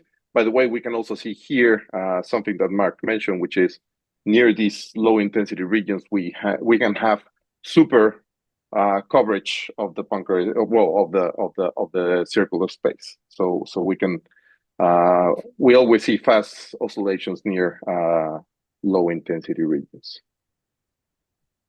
So how did I get into optical skyrmion-like textures? And this dates back almost 2 decades now. I was in the PhD thesis committee of a student of a colleague, Tom Brown, Alexis Spillman, and they were thinking of ways to generate radially polarized light. And for that, they played with wedges of birefringent material. And then they say, how can we make this continuous? And they thought about a piece of glass subjected to 3 pressure points. And I became a bit obsessed with this thing, talking to them. This gives you a very nice birefringence pattern where the fast axis rotates with charge -1/2 as you go around in polar coordinates, and the retardance grows like a linear function of radius. And this means that within a given radius, you have all possible birefringence types. So you have from zero wave to full wave with all possible orientations and in a separable polar domain. So just to explain how this links to skyrmions, I'm going to publicize a recent paper on something else with work with Marc Guillon and his group, and they were the main authors of this paper. It's a way to measure in a single shot amplitude, phase, and polarization. So we create a grating with a unit cell of 4 little pixels. Each pixel is a wave retarder with wave retardance of a bit over pi/2 and with different directions. You put it some distance from the detector, and then if you take an image, if you look at the image roughly, you see the intensity pattern. But if you look closely, you see a periodic pattern. These little dots have a shape that tells you the polarization, and their displacements give you it acts like a Sharp-Hartman, so it tells you the gradient of the phase. So from a single picture, like this, you can recover fully characterize monochromatic field. So you can get the mean wavefront. But the reason why I mentioned this is that the example that was used one of the examples that was used to test this thing is precisely this stress window. So we illuminated it with circularly polarized light.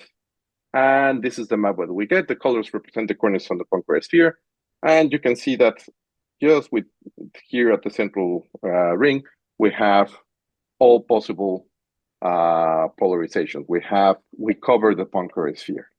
So we have what is now called skyrmionic texture. So this is something that we proposed actually, well, that was one of the first things we proposed with these windows, other than creating radially polarized beams, is if you illuminate them with a beam of the right size and the right profile, and you just illuminate the central region, you get something that resembles the superposition of a Gaussian and like a Gaussian with opposite polarizations. They don't have to be circular. If they're circular, you get at the center C points, either a star or a lemon, and you get what we call back then a full Poincare beam that has the nice property that the relation between the flat space, the cross section, and the sphere is given by a stereographic projection. And this coverage is preserved under propagation. It just rotates and expands. So here we see then that these are what are known as Stokes skyrmions, or we should say Stokes skyrmionic distributions or textures. We were curious of whether we can get into the sphere. So think of partial polarization. So we consider an incoherence representative of these things. That turns out that from the far field before focus to the far field after focus covers all the interior and all the surface of the sphere. These are experimental results just from a Rayleigh range before to Rayleigh range after. So we just cover half the sphere, and we see this disk that rotates rigidly and spans the whole sphere.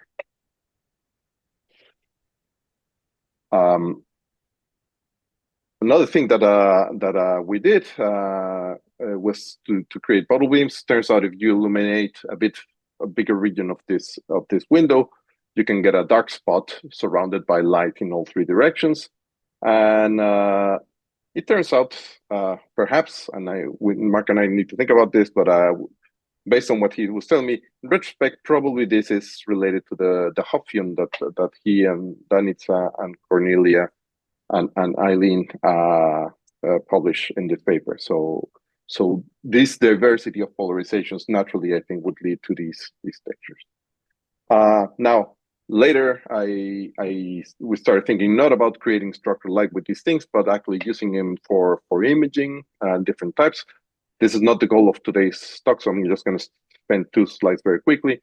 For example, if you put this window, because you're structuring polarization, if you filter polarization, then you can use this structure, the shape of this blob, as the PSF of an imaging system. And here the shape of the PSF will tell you the polarization. So we use this, and this has to be used for sparse objects. So we use it, for example, to characterize a multi-core fiber bundle used for endoscopy. And here we just do a single shot, and we see all these funny shapes here. I overlay the ellipses, and if we vary the input polarization, we can track in real time how these polarizations evolve, how they cover the Poincare sphere. So this is not an application to structure light for getting structured light, but it's to extract some data from the source. And this was then extended to what is one of my main activities nowadays, is single molecule orientation localization microscopy. So for those of you not familiar with super resolution methods, the main idea is, of course, if I have fluorophores or some fluorescent molecules forming, for example, a spiral, the image, the resolution would not let me see the inside here. But if I have these molecules flash at different times, so I can consider, and I take a stack of these images, I can very well locate each one of them. And if I store all that information, then I can recover a super resolved image. So I'm using time as a way to get away with more resolution. And this has been used by my collaborators to get very nice images. But by adding polarization, because fluorophores are dipoles, we can also get not only their positions, but also their directions. And this is biologically interesting because it tells you about the direction of filaments, etc. So one of the methods that we've been developing is something we call CHIDO, coordinate height super resolution imaging with dithering and orientation, in which we use this press window and we separate the image into two, and we can not only encode the 2D orientation of the molecule in the shape of these two PSFs, we can also encode the Z coordinates because they change separately, and even the orientation in 3D. So if it is not oriented in plane, we keep the PSF quite small, almost about half as big as the airy disk, but it has a shape that encodes all this information. It also encodes information about partial coherence, partial polarization. Okay, but back to the main topic, which is skyrmions. Well, something else you can do is if I now show one of these press windows, but I show a bigger area, I see that because the birefringence is the recurrence is linear. If I illuminate many of these things, this will act as a diffractive hexagon. So you will create, if you illuminate with circular polarized light, something that resembles a superposition of a bezel beam with one-handedness and a bezel beam of order 1 and OAM with the opposite handedness. So you get what it would be now called a propagation invariant skyrmionic texture. This maintained itself for about 30 centimeters. Back then, skyrmions were not fashionable, so this was only published in a conference proceeding. So we never published a paper about this. But I think it's interesting because to think about it, because it introduces the next thing I want to discuss, which is what happens with this coverage. So if I see what happens when I only illuminate the very center, or I only consider the very center, the part of the sphere that I cover is, for example, this bottom. If I keep expanding the radius, it goes up, up, up, up, up, and then I have everything. I have a skyrmionic structure, and then I would start covering it again. And notice the different color. By this, what I symbolize is that I'm covering it backwards. I'm not covering it the same way. I'm covering it backwards. So if I have a small demo, so if you look at my image, this is a Poincare sphere. This is the plane. The plane has two sides that look different. If I think of the map, I can think of just mapping each point from the surface to the plane, and I can go one way. But if I cover it completely and I want to keep going, I have to go now like this, and you see the other side of the paper. So that means that I'm covering it in the opposite way. And this seems to be a fairly universal pattern. Here is propagation invariant combination of 4 plane waves, well chosen to cover everything. But we see that, for example, in this unit cell, we have a purple, which is, let's say, left circular polarized star, and an orange lemon. But in this one, we have an orange star and a purple lemon, which means that we're going the other way. So we go, the Skyrman density, the Jacobian from the sphere to the plane, goes from positive to negative to positive to negative. And this is what these things want to do, at least in the optical Stokes case. So this is what they want to do. So we wanted them not to do that. So we started thinking, how can we go around this? Or can we go around this? So with David Marco, we started thinking of ways to cover always in the same direction. We started deriving some nice formulas and all that, and then he discovered some old papers on cartography that gave very nice expressions for all the mappings that we were interested in. So these are ways in which you can cover the sphere always in the same direction. And to illustrate this, let me show this animation. For example, this is the Poincare sphere. And suppose that, think of this Poincare sphere as an inflated bubble.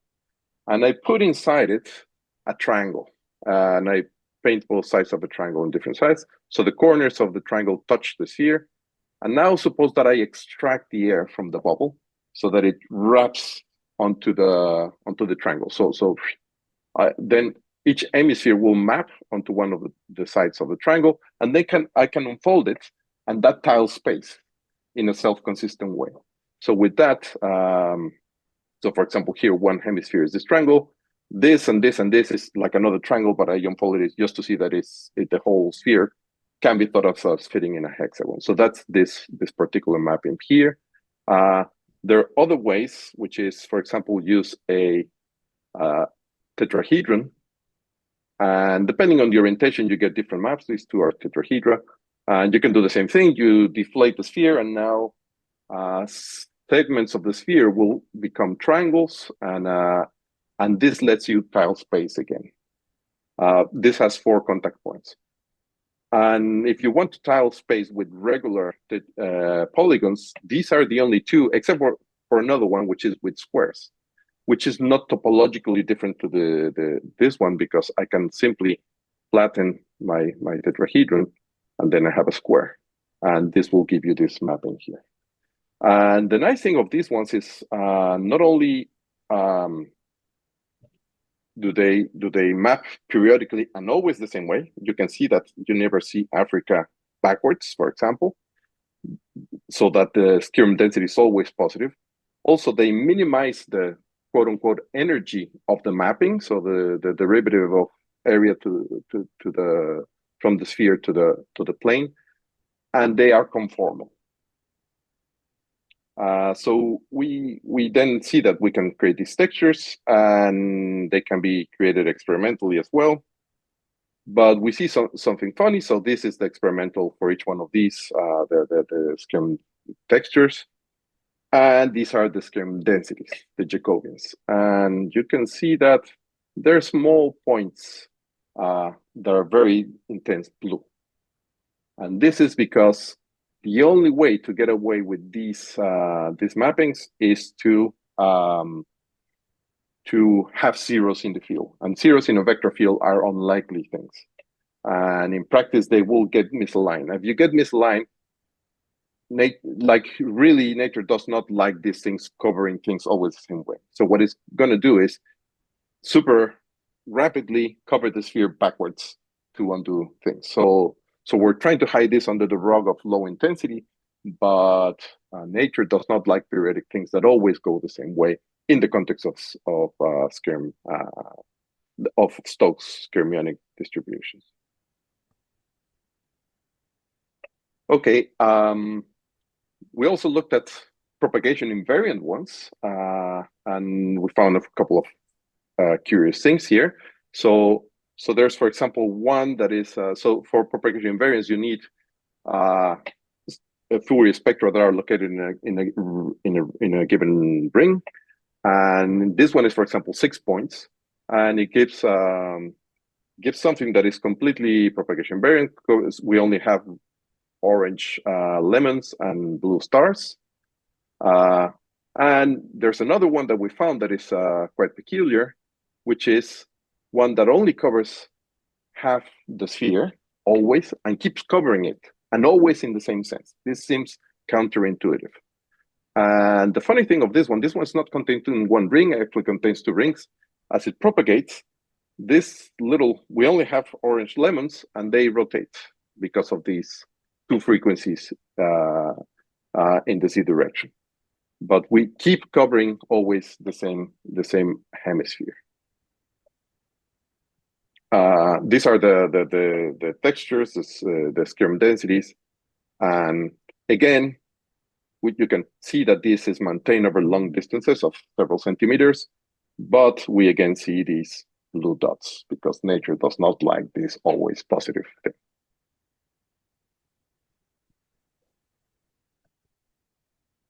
Okay, how are we doing time-wise? Okay. Now, so what about time? And this is exactly what Emilio described. So this is work that we did with my PhD student, Sophie Boll, that will defend her thesis very soon, and with Rodrigo Gutierrez Cuevas. We were looking at different descriptions for these TOAST, special temporal or optical vortices, or vortices whose OAM is transverse to the direction of propagation, so they're polychromatic. And indeed, as Emilio guessed correctly, if you have one of these with one polarization and you fill it with a blob with the opposite polarization, you create a skyrmionic distribution. This is funny because the polarization is transverse, but the plane of coverage is longitudinal. And of course, talking about the polarization, fully polarized polychromatic fields, it's always a bit dangerous. We have to, this is sort of thinking of the case of quasi-monochromatic. The nice thing of these structures here, though, is something that is, I hope we will publish it very soon. It's a collaboration with Etienne Bracelet and his postdoc Camila Castillo Pinto, is that just like the full Poincare beams, you can generate very easily by going through a specific birefringent medium, in this case, the stress window. There is a very easy, in fact, there are two very easy ways to just send a pulse through a specific birefringent element that naturally creates this thing. So that is coming soon. Other types of optical skyrmion-like textures. So many of these have been described in previous presentations. I just want to discuss two quickly. Well, one mentioned, which is the previous speaker, Emilio, with Rodrigo. They propose skyrmions that cover not all the Poincare sphere, but all the sphere of spins and all the sphere of major axis of the ellipse. And another one with Etienne Bracelet and several co-authors, and the instantaneous velocity of traveling acoustic waves. So this is the distribution of the instantaneous field. This is the sphere of directions. And over a unit cell, we see that this starts covering the sphere like this. And the reason why I mention this is because this is what gave me the idea of thinking of these conformal maps. If you see here, there's a point here, a point here, a point here, and a point here where the thing is going. So you can see that it's going to keep falling. So this is one of those tetrahedra. Topologically, it's one of those tetrahedral coverages, mappings. And it comes naturally here. Now, this is stable. This is stable in space. Because it's not a Stokes skyrmion, there's no problem with the zeros, but it's not stable in time. If you let this evolve, it will switch to the opposite coverage. Okay. So what about covering 4 dimensions? So if we go to non-paraxial light, the Poincare sphere is no longer the correct object. And there are many options, but one family of descriptions is the following. So this is based on work that I did with Mark and Kostya, and then I generalized it a bit in another publication.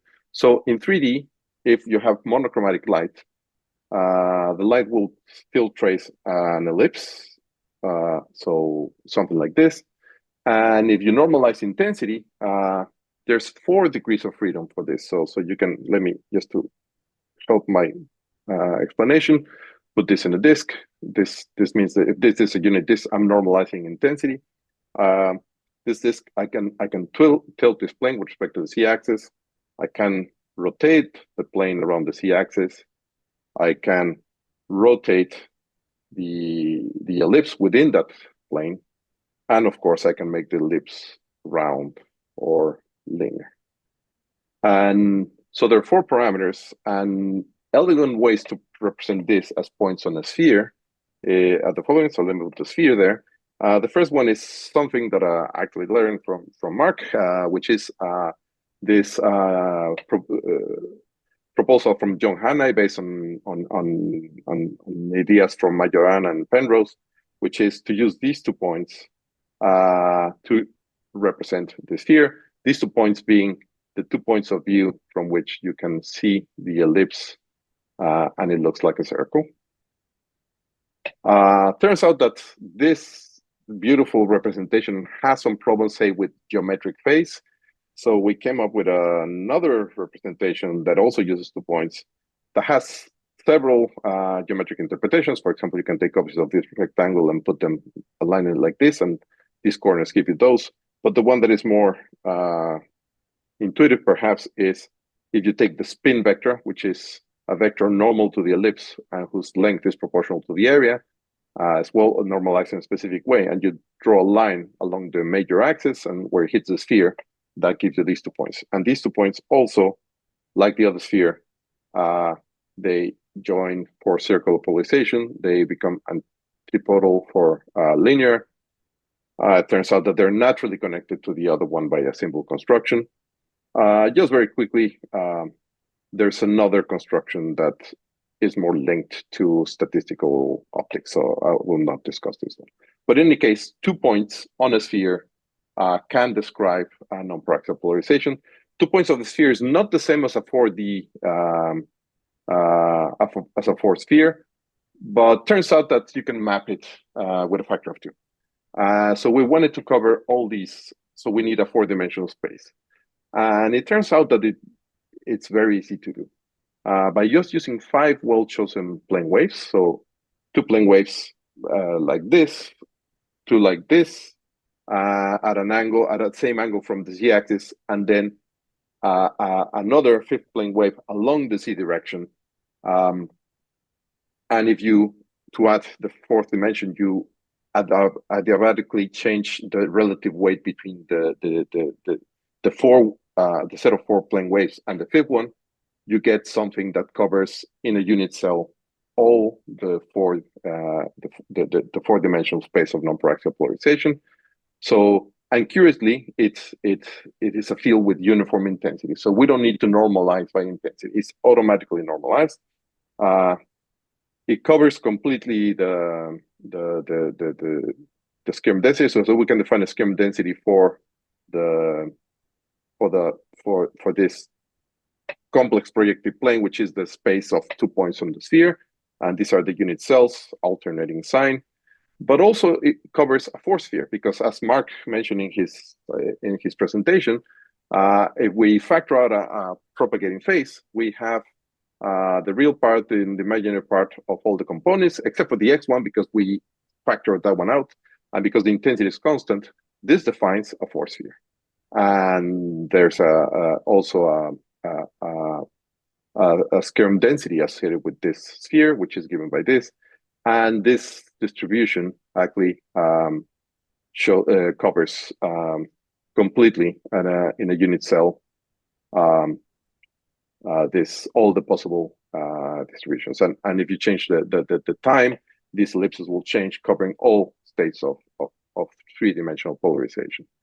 Just to show this more clearly, here I look at one of these unit cells, and I only focus on a skeleton of this, which is all the L lines and all the C lines. So lines of linear polarization, lines of circular polarization. And I let the the fourth dimension, time, advance. And I see that initially I only have L lines, but their directions are changing. So this is how, with time, they're covering the whole sphere for that. At some point, C lines appear, like and the spin vectors start covering all possible directions as well.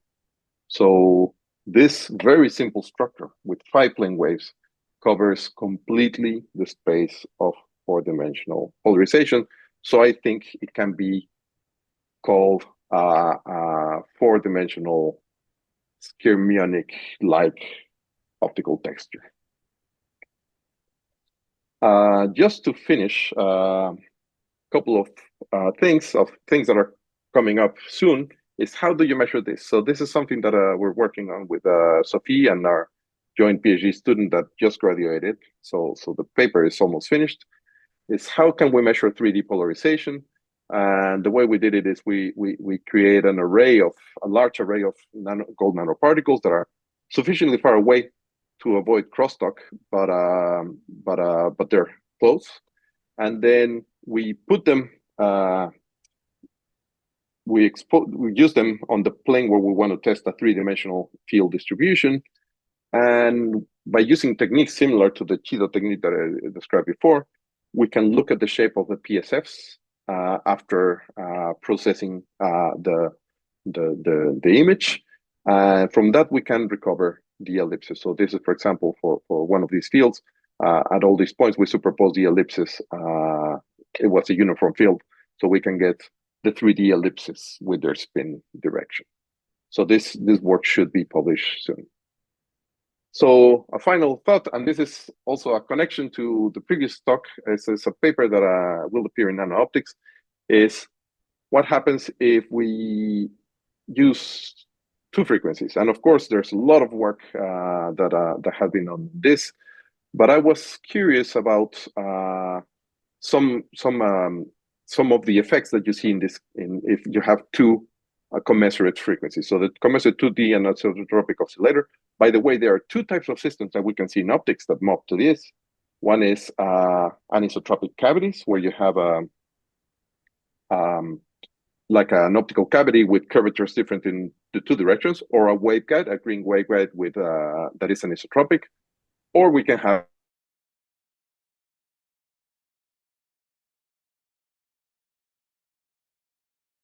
a rotated version of it. So if I change the angles, I have different polarizations. Here, I can think of this point as its angles being related to geometrical aspects of the shape, but I can also think of the axis as the invariance of the motion. And if I use that second definition, then when I go to the bichromatic cases, then these Lissajut's shapes are represented over these shapes that have, I think, several names, using Holmes' notation of calling them Kummer shapes. And then they give, each point here gives me a different Lissajut's polarization. So one thing that I was curious about in this paper is what is the analog of the geometric phase for these ones? And the other thing is, can we waveize this? So if I think of these as orbits, so these are like the families of rays in a cavity, or they're the classical polarization for a bichromatic field. What happens when I waveize or quantize? And it turns out that you can do it in closed form, find recurrence relations to be able to compute accurately very high order versions of these orbits. And also you can calculate geometric phases based on the equivalent of the Jones vectors or based on these coherent states, let's call them. And unlike the isotropic case where those 2 geometric phases are proportional to each other, here they're differences. So this paper should appear soon. So I'll be very interested to hear what you think when you get to read. So with that, I get to the end. Quick publicity from my sponsors. So Optics Letters, great journal. I'm only working for them for 4 more months. I'm looking forward to publishing it again. Just to remind you that it's great to have good journals where authors don't need to pay, because many good authors live in places where it is hard to find the funds to pay for publication. And just to remind you, about 300 papers that we have published were written by Nobel Prize winners on the list of this year. Okay, so with that, I thank my collaborators, my current former students, main collaborators in Rochester and FENEL, and other collaborators and the funding agencies. Thank you very much. Yeah, thank you very much, Miguel. As usual, wonderful talk. Many things to think about. Now it's time for questions or comments. So please raise your hand if you want to ask some question.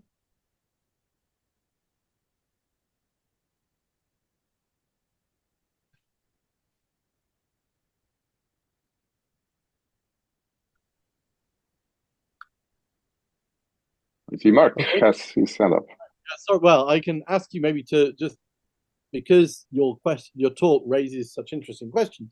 So obviously, when you're talking about these different ways of looking at the this Majorana sphere type or Poincaré sphere type representation, yes, there are different choices of this measure based on what you're trying to do, and exactly.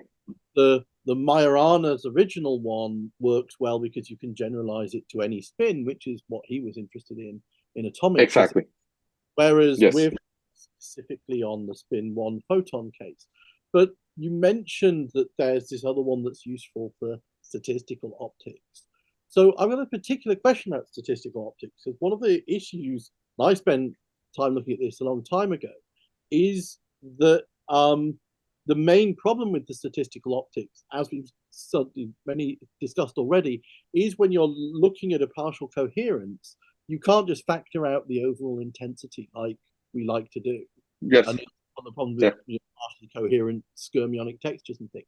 So do you have a sort of mathematical derivation of what you think the most natural measure for this representation of the 3D ellipse should be, when we've got varying intensity and varying degree of polarization? So it's like there's two loosenings of the Poincaré sphere rather than just. Yeah, so very good question. So a couple of things. So let me first address this one, what I mean by statistical optics. So this one I define just based on if you have a completely 3D random field. So you can have any random distribution of 3D polarization, but fully polarized. I wanted these 2 points to be uniformly distributed over the sphere, but also uncorrelated.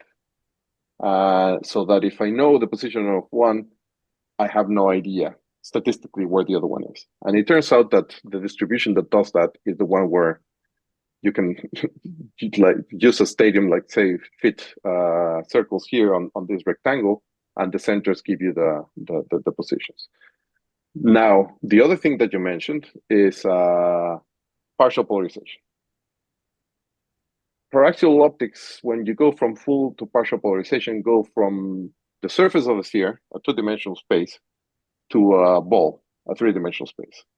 In 3D, you go from this funny 4-dimensional space to an 8-dimensional space.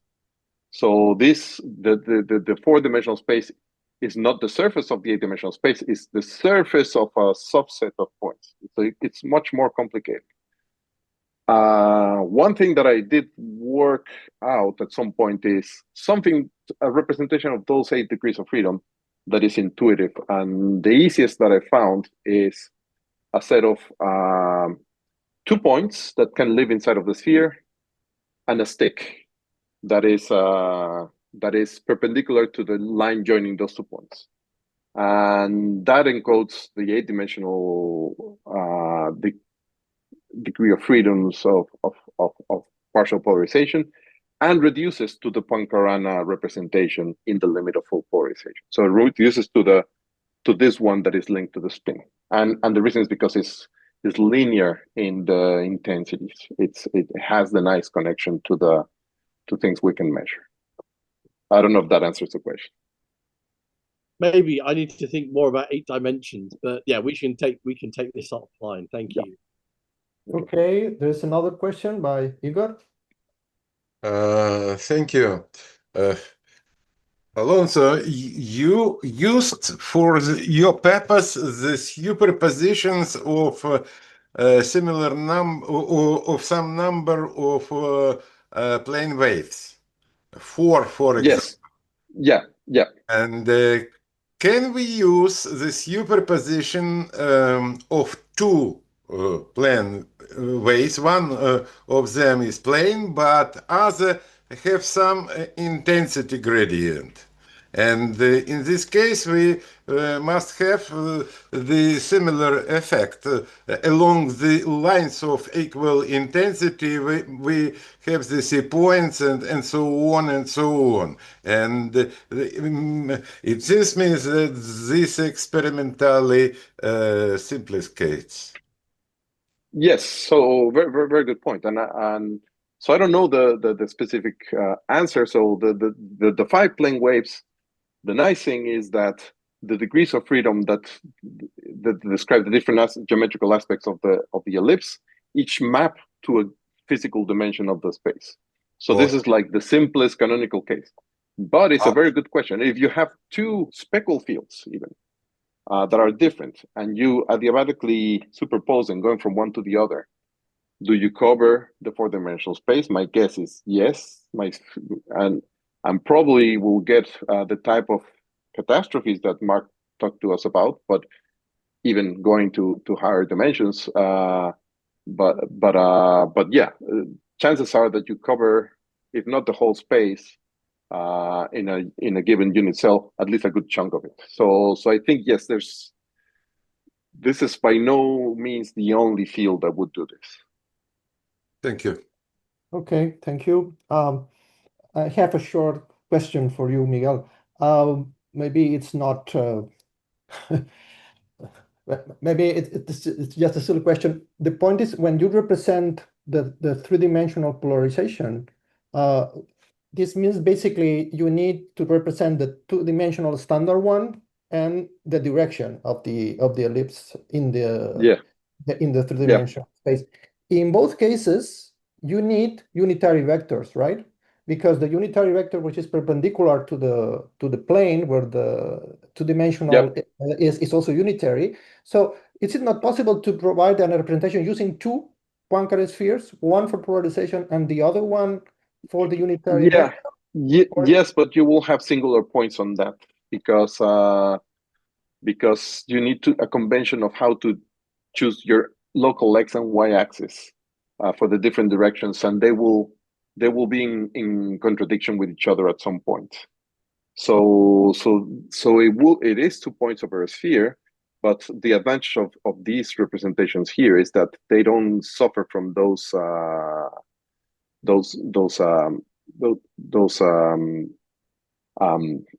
so there's no pathological limits. So the pathological limits correspond to the 2 points joining, but that's well defined or being opposite. So this is a way that represents more fairly the topology of the space. Okay. If I can just interrupt, I mean, mathematicians would call this representation with 2 dots the canonical coordinate system on complex projective space, which is what we're talking about. Exactly. So you can concoct anything you like, but this is the one that the mathematicians think is sort of mathematical. Okay. Thank you very much. I'm May learning I a lot. may I ask a question? Yeah, okay. Albert. Yes. This is Kiko. Hey, Kiko. Good to see you. Miguel, so I'm trying to get my head around the Poincare sphere for the bichromatic fields. So you show some funny shape. So how do you understand that? What are the North Pole, the South Pole? So and in my hurry, I forgot to say this is for, so unlike Emilio, who for symmetry reasons, what he was most interested in, as he said, is each color is circular. I use each color linear because also for the case of cavities is what would result naturally. But so the North Pole is, let's say, just vertical of one frequency. the south pole is horizontal of the other frequency. And then why is this not a sphere? Because the invariants are products of the complex conjugate of the field times one component times the field of the other component. But the frequencies are different, so you need to do different powers of the two, and that changes the shape from a sphere to a funny shape. Okay, thank you. So to make things invariant, you have to renounce the sphere. Strangely enough, the geometric face is not related to areas of this thing. It's more closely related to areas of a sphere. And what's the equator? The equator is, and the equator is not at T1 equals 0. It's when a given aspect ratio is achieved. This orbit fits in a square, or more, something like that. Okay, there's another question. Please be short question. Hello. No, yes, this is Luis speaking. Yeah, just a question that just before you mentioned about the completely random polarization states. Okay, yeah. Yes. Yeah. So this is quite just interesting that because from just my understanding that if you have many just coherent wave to interfere to create the random polarizing state. So of course this is just a random state of polarization. But meanwhile, let's say the intensity also will just have the random. So sometimes we call it the speckle phenomenon. Yes, absolutely. Yeah. So in this case, just I wonder that from your presentation, that mainly you just only just let's say just seems like that for the whole field, it is the intensity is uniform and only can concentrate on the state of polarization. Am I right, or just or am I just misunderstanding your presentation? So I'll be trying to very quick because I'm aware of time. But there were two things. So in one example, I consider a set of 5 plane waves that had uniform intensity. Then when on answering your question, I talked about a random number of many plane waves. Of course, that's going to give an intensity that is not uniform, as you say. It's going to be a speckle field. So the uniform intensity is not a speckle. It's this combination of 5 plane waves. Okay. Yeah. Okay. Thank you. Thank you. So we proceed to the last talk of the session. So is Oleg Yermakov ready? Yeah. Hello. Can you share your screen, please? Do you see it well? Yes. Yes. Thank you. Yeah. So my name is Oleg Yermakov. I'm indeed a few weeks ago I went out of Ukraine and joined the Leibniz Institute of Photonic Technology. But at the moment of submission of my abstract, I was with last several years I was with Kharkiv National University. First of all, I would like to thank the organizers. Really nice talks, brilliant results, very inspiring and motivating for me. I think I bit out of this community, but still really interesting topics.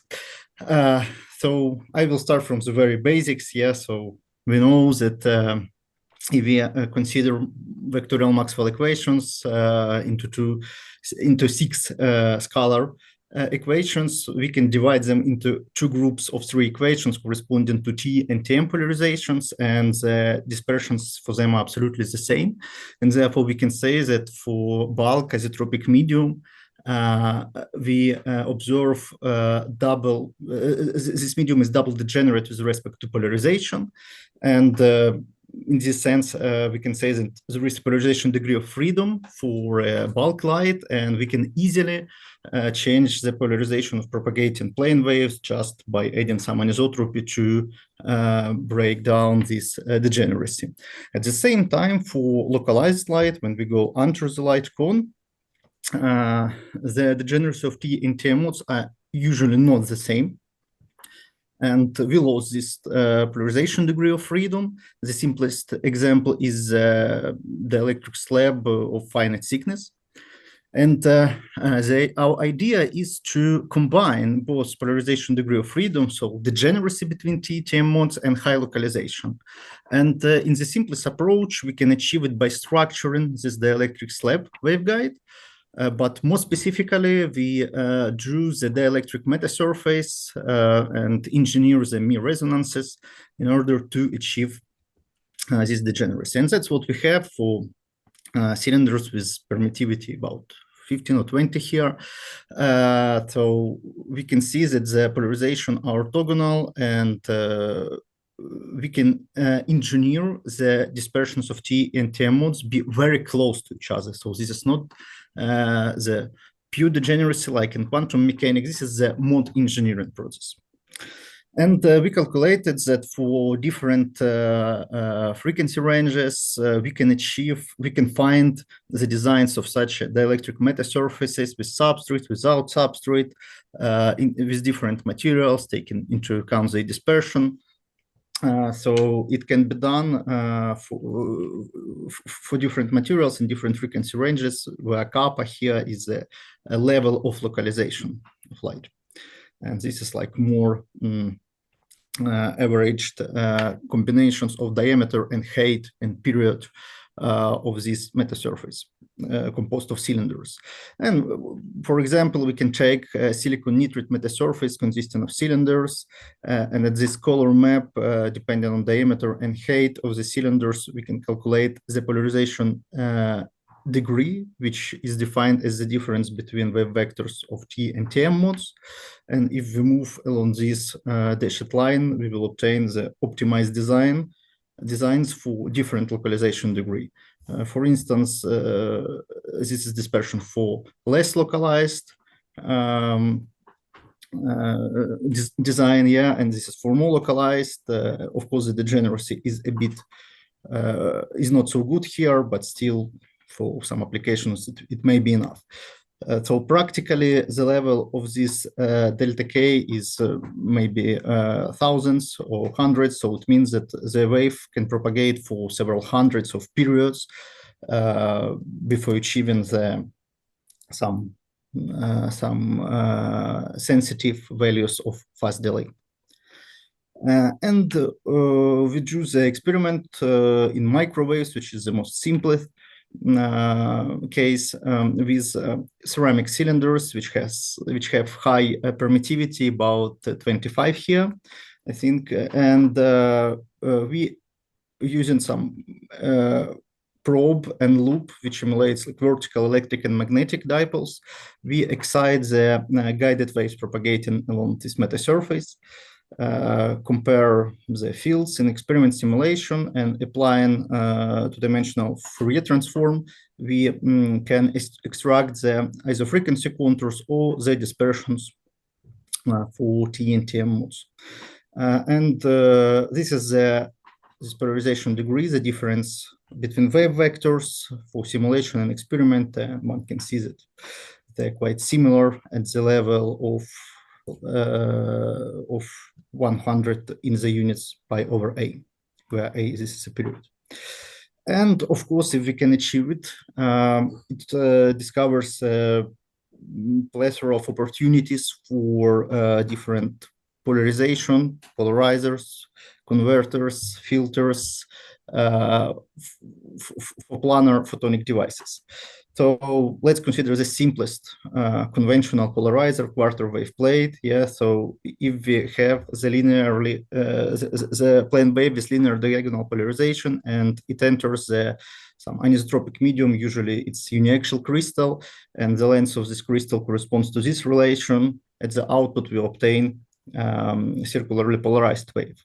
And we do the same with metasurface or with one-dimensional meta waveguide, where the role of vacuum are played by the metasurface with degenerate spectrum, and the role of uniaxial crystal is played by some other metasurface, where we change the parameters to break this degeneracy and to obtain some fast delay between T and TM modes. So the idea is the same. We excite the guided waves with linear diagonal polarization, and after this metasurface part with different type of cylinders, we obtain circular or elliptical polarization on demand, depending on this fast delay. The principle of experiment is pretty the same, and this is the main result. So we measure the polarization plane in this cross-section before this polarizer and after this polarizer. And this is a simulation result, this is experimental result. So these black lines correspond to the polarization stains in some local points, and color maps corresponds to this S2 and S3 Stokes parameters. And we can see that we excited in simulation linear diagonal polarization and obtain circular polarization at the output. In the experiment, we didn't excite exactly linear diagonal, but these are ellipses elongated along the diagonal, and we can see that they are rotated by 90 degrees, so quarter wave retardation still works in this case. Another way to achieve polarization degeneracy is not so trivial. It's based on the self-complementary metasurface, which obey Babinets duality principle. So what is Babinets principle? If we have some metallic screen with a hole of any shape, and the metallic pattern of the same shape that the hole, diffraction patterns are strictly connected. Yeah, we can observe it in many things around us. And self-complementary metasurface presents the periodic lines of capacitive and inductive parts that are complementary to each other. Of course, this is some anisotropic metasurface that can be described by surface conductivity, impedance, or admittance, like this, and that's the proper implementation that we have done, so how it may look. So here, metallic pattern and the complementary part to its to this pattern within single unit cell. And what is important that this tensor fulfills this relation. So its determinant is always constant. Y0, this is the inverse vacuum impedance. Surprisingly, but for such a metasurfaces, if we find the dispersion of surface waves, they are the same for T and TM polarizations in the specific directions of propagations. And we use this. We have checked it with microwave experiment, first of all. Again, the same idea, excite by vertical dipole, measure the field, extract the isofrequency contours. So here we observe canalization regime, hyperbolic regime, and we can also excite extract the dispersions. They are pretty the same. Not exactly, because the substrate violates Babinets principle, but still very close to each other. So we use this principle for self-complementary metasurface, which excited by two types of ports. One port is for this hole-like pattern, another one for metallic-like pattern. And by using only port number 1, we can excite T polarization. By using port number 2, TM polarization wave separately, independently. So then, if we can independently excite T and TM modes, we can achieve any state of polarization using the superposition of these waves, right? So we can achieve diagonal, circular, or some arbitrary elliptical polarization. Here we observe the excitation of surface waves in canalization regime when they propagate almost diffractionless along specific direction. It is excited by 5 pairs of the ports, and within some finite, of course, widths, we have the specific polarization, excited polarizations that we want in the near field. And we now do the experiment also in microwave with the simultaneous excitation. That's a result. So we can excite the specific polarization plane wave or surface waves in the far field, in the near field, using self-complementary metasurface. So to conclude, we can achieve the polarization theta degeneracy in the near field, and it may be used for a number of polarization devices. And we provide two mechanisms for this. First is based on the dispersion engineering in dielectric metasurface, and the second one this is some fundamental thing related to the self-complementary metasurfaces. And finally, I would like to say that last year we launched the Ukrainian Optical and Photonic Society together with some friends and colleagues, which aims to boost Ukrainian education and science related to photonics. So we are welcome to join us, and we have already conducted some events, some popular lectures, some educational stuff, and I think our flagman events is photonic schools that we made in Kharkiv, even during blackout. It was devoted to waveguides. Then we made the second edition in Lviv. And I hope that in the nearest time we will conduct this school in Chernivtsi as well. That's all. Thank you for your attention. Thank you very much, Oleg. Very interesting talk and very nice proposal, the last one. So I hope it's successful. So it's time now for some questions or comments. Können wir auch unterjährig mal so einen Termin einfach mal so alibi-mäßig rausschicken. Oh, no questions? I do have one. It's about, so your system, in fact, is periodic, right? In the X direction. So you get this a series of pillars, right? That you use to change the isotropy, the electromagnetic isotropy of the problem. The problem when you plot the dispersion relation, if it's periodic, the Kx, what you call Kx, in fact, it's not wave. It's a block wave vector, right? Because of the periodicity.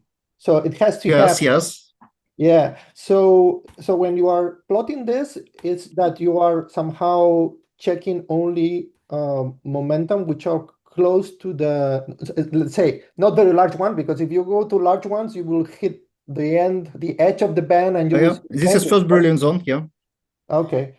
And then just I think maybe you mean here this is like theoretical part where we use effective surface currents models or local medium approach, but generally, of course, for real metasurfaces like this, we calculated within first Brilliant zone using also some numerical tools.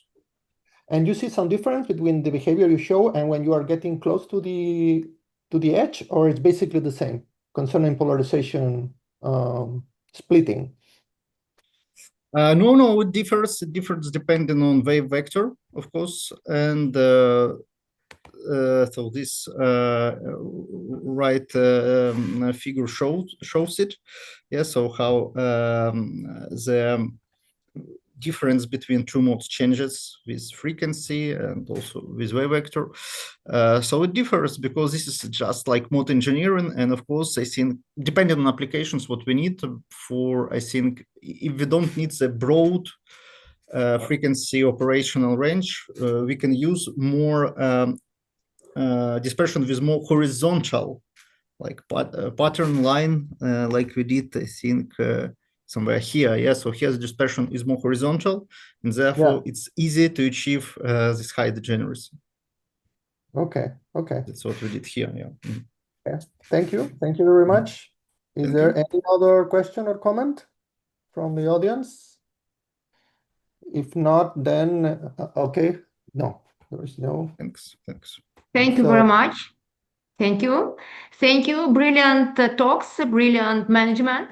Thank you very much. Thus, we have a break for lunch. Start another session at 2:20 p.m. Kiev time with another link. And the chairs of the next session will be Professor Hanson and Howitz. Thank you very much. See you at 2:20 p.m. Thank you. Hi, thank you all.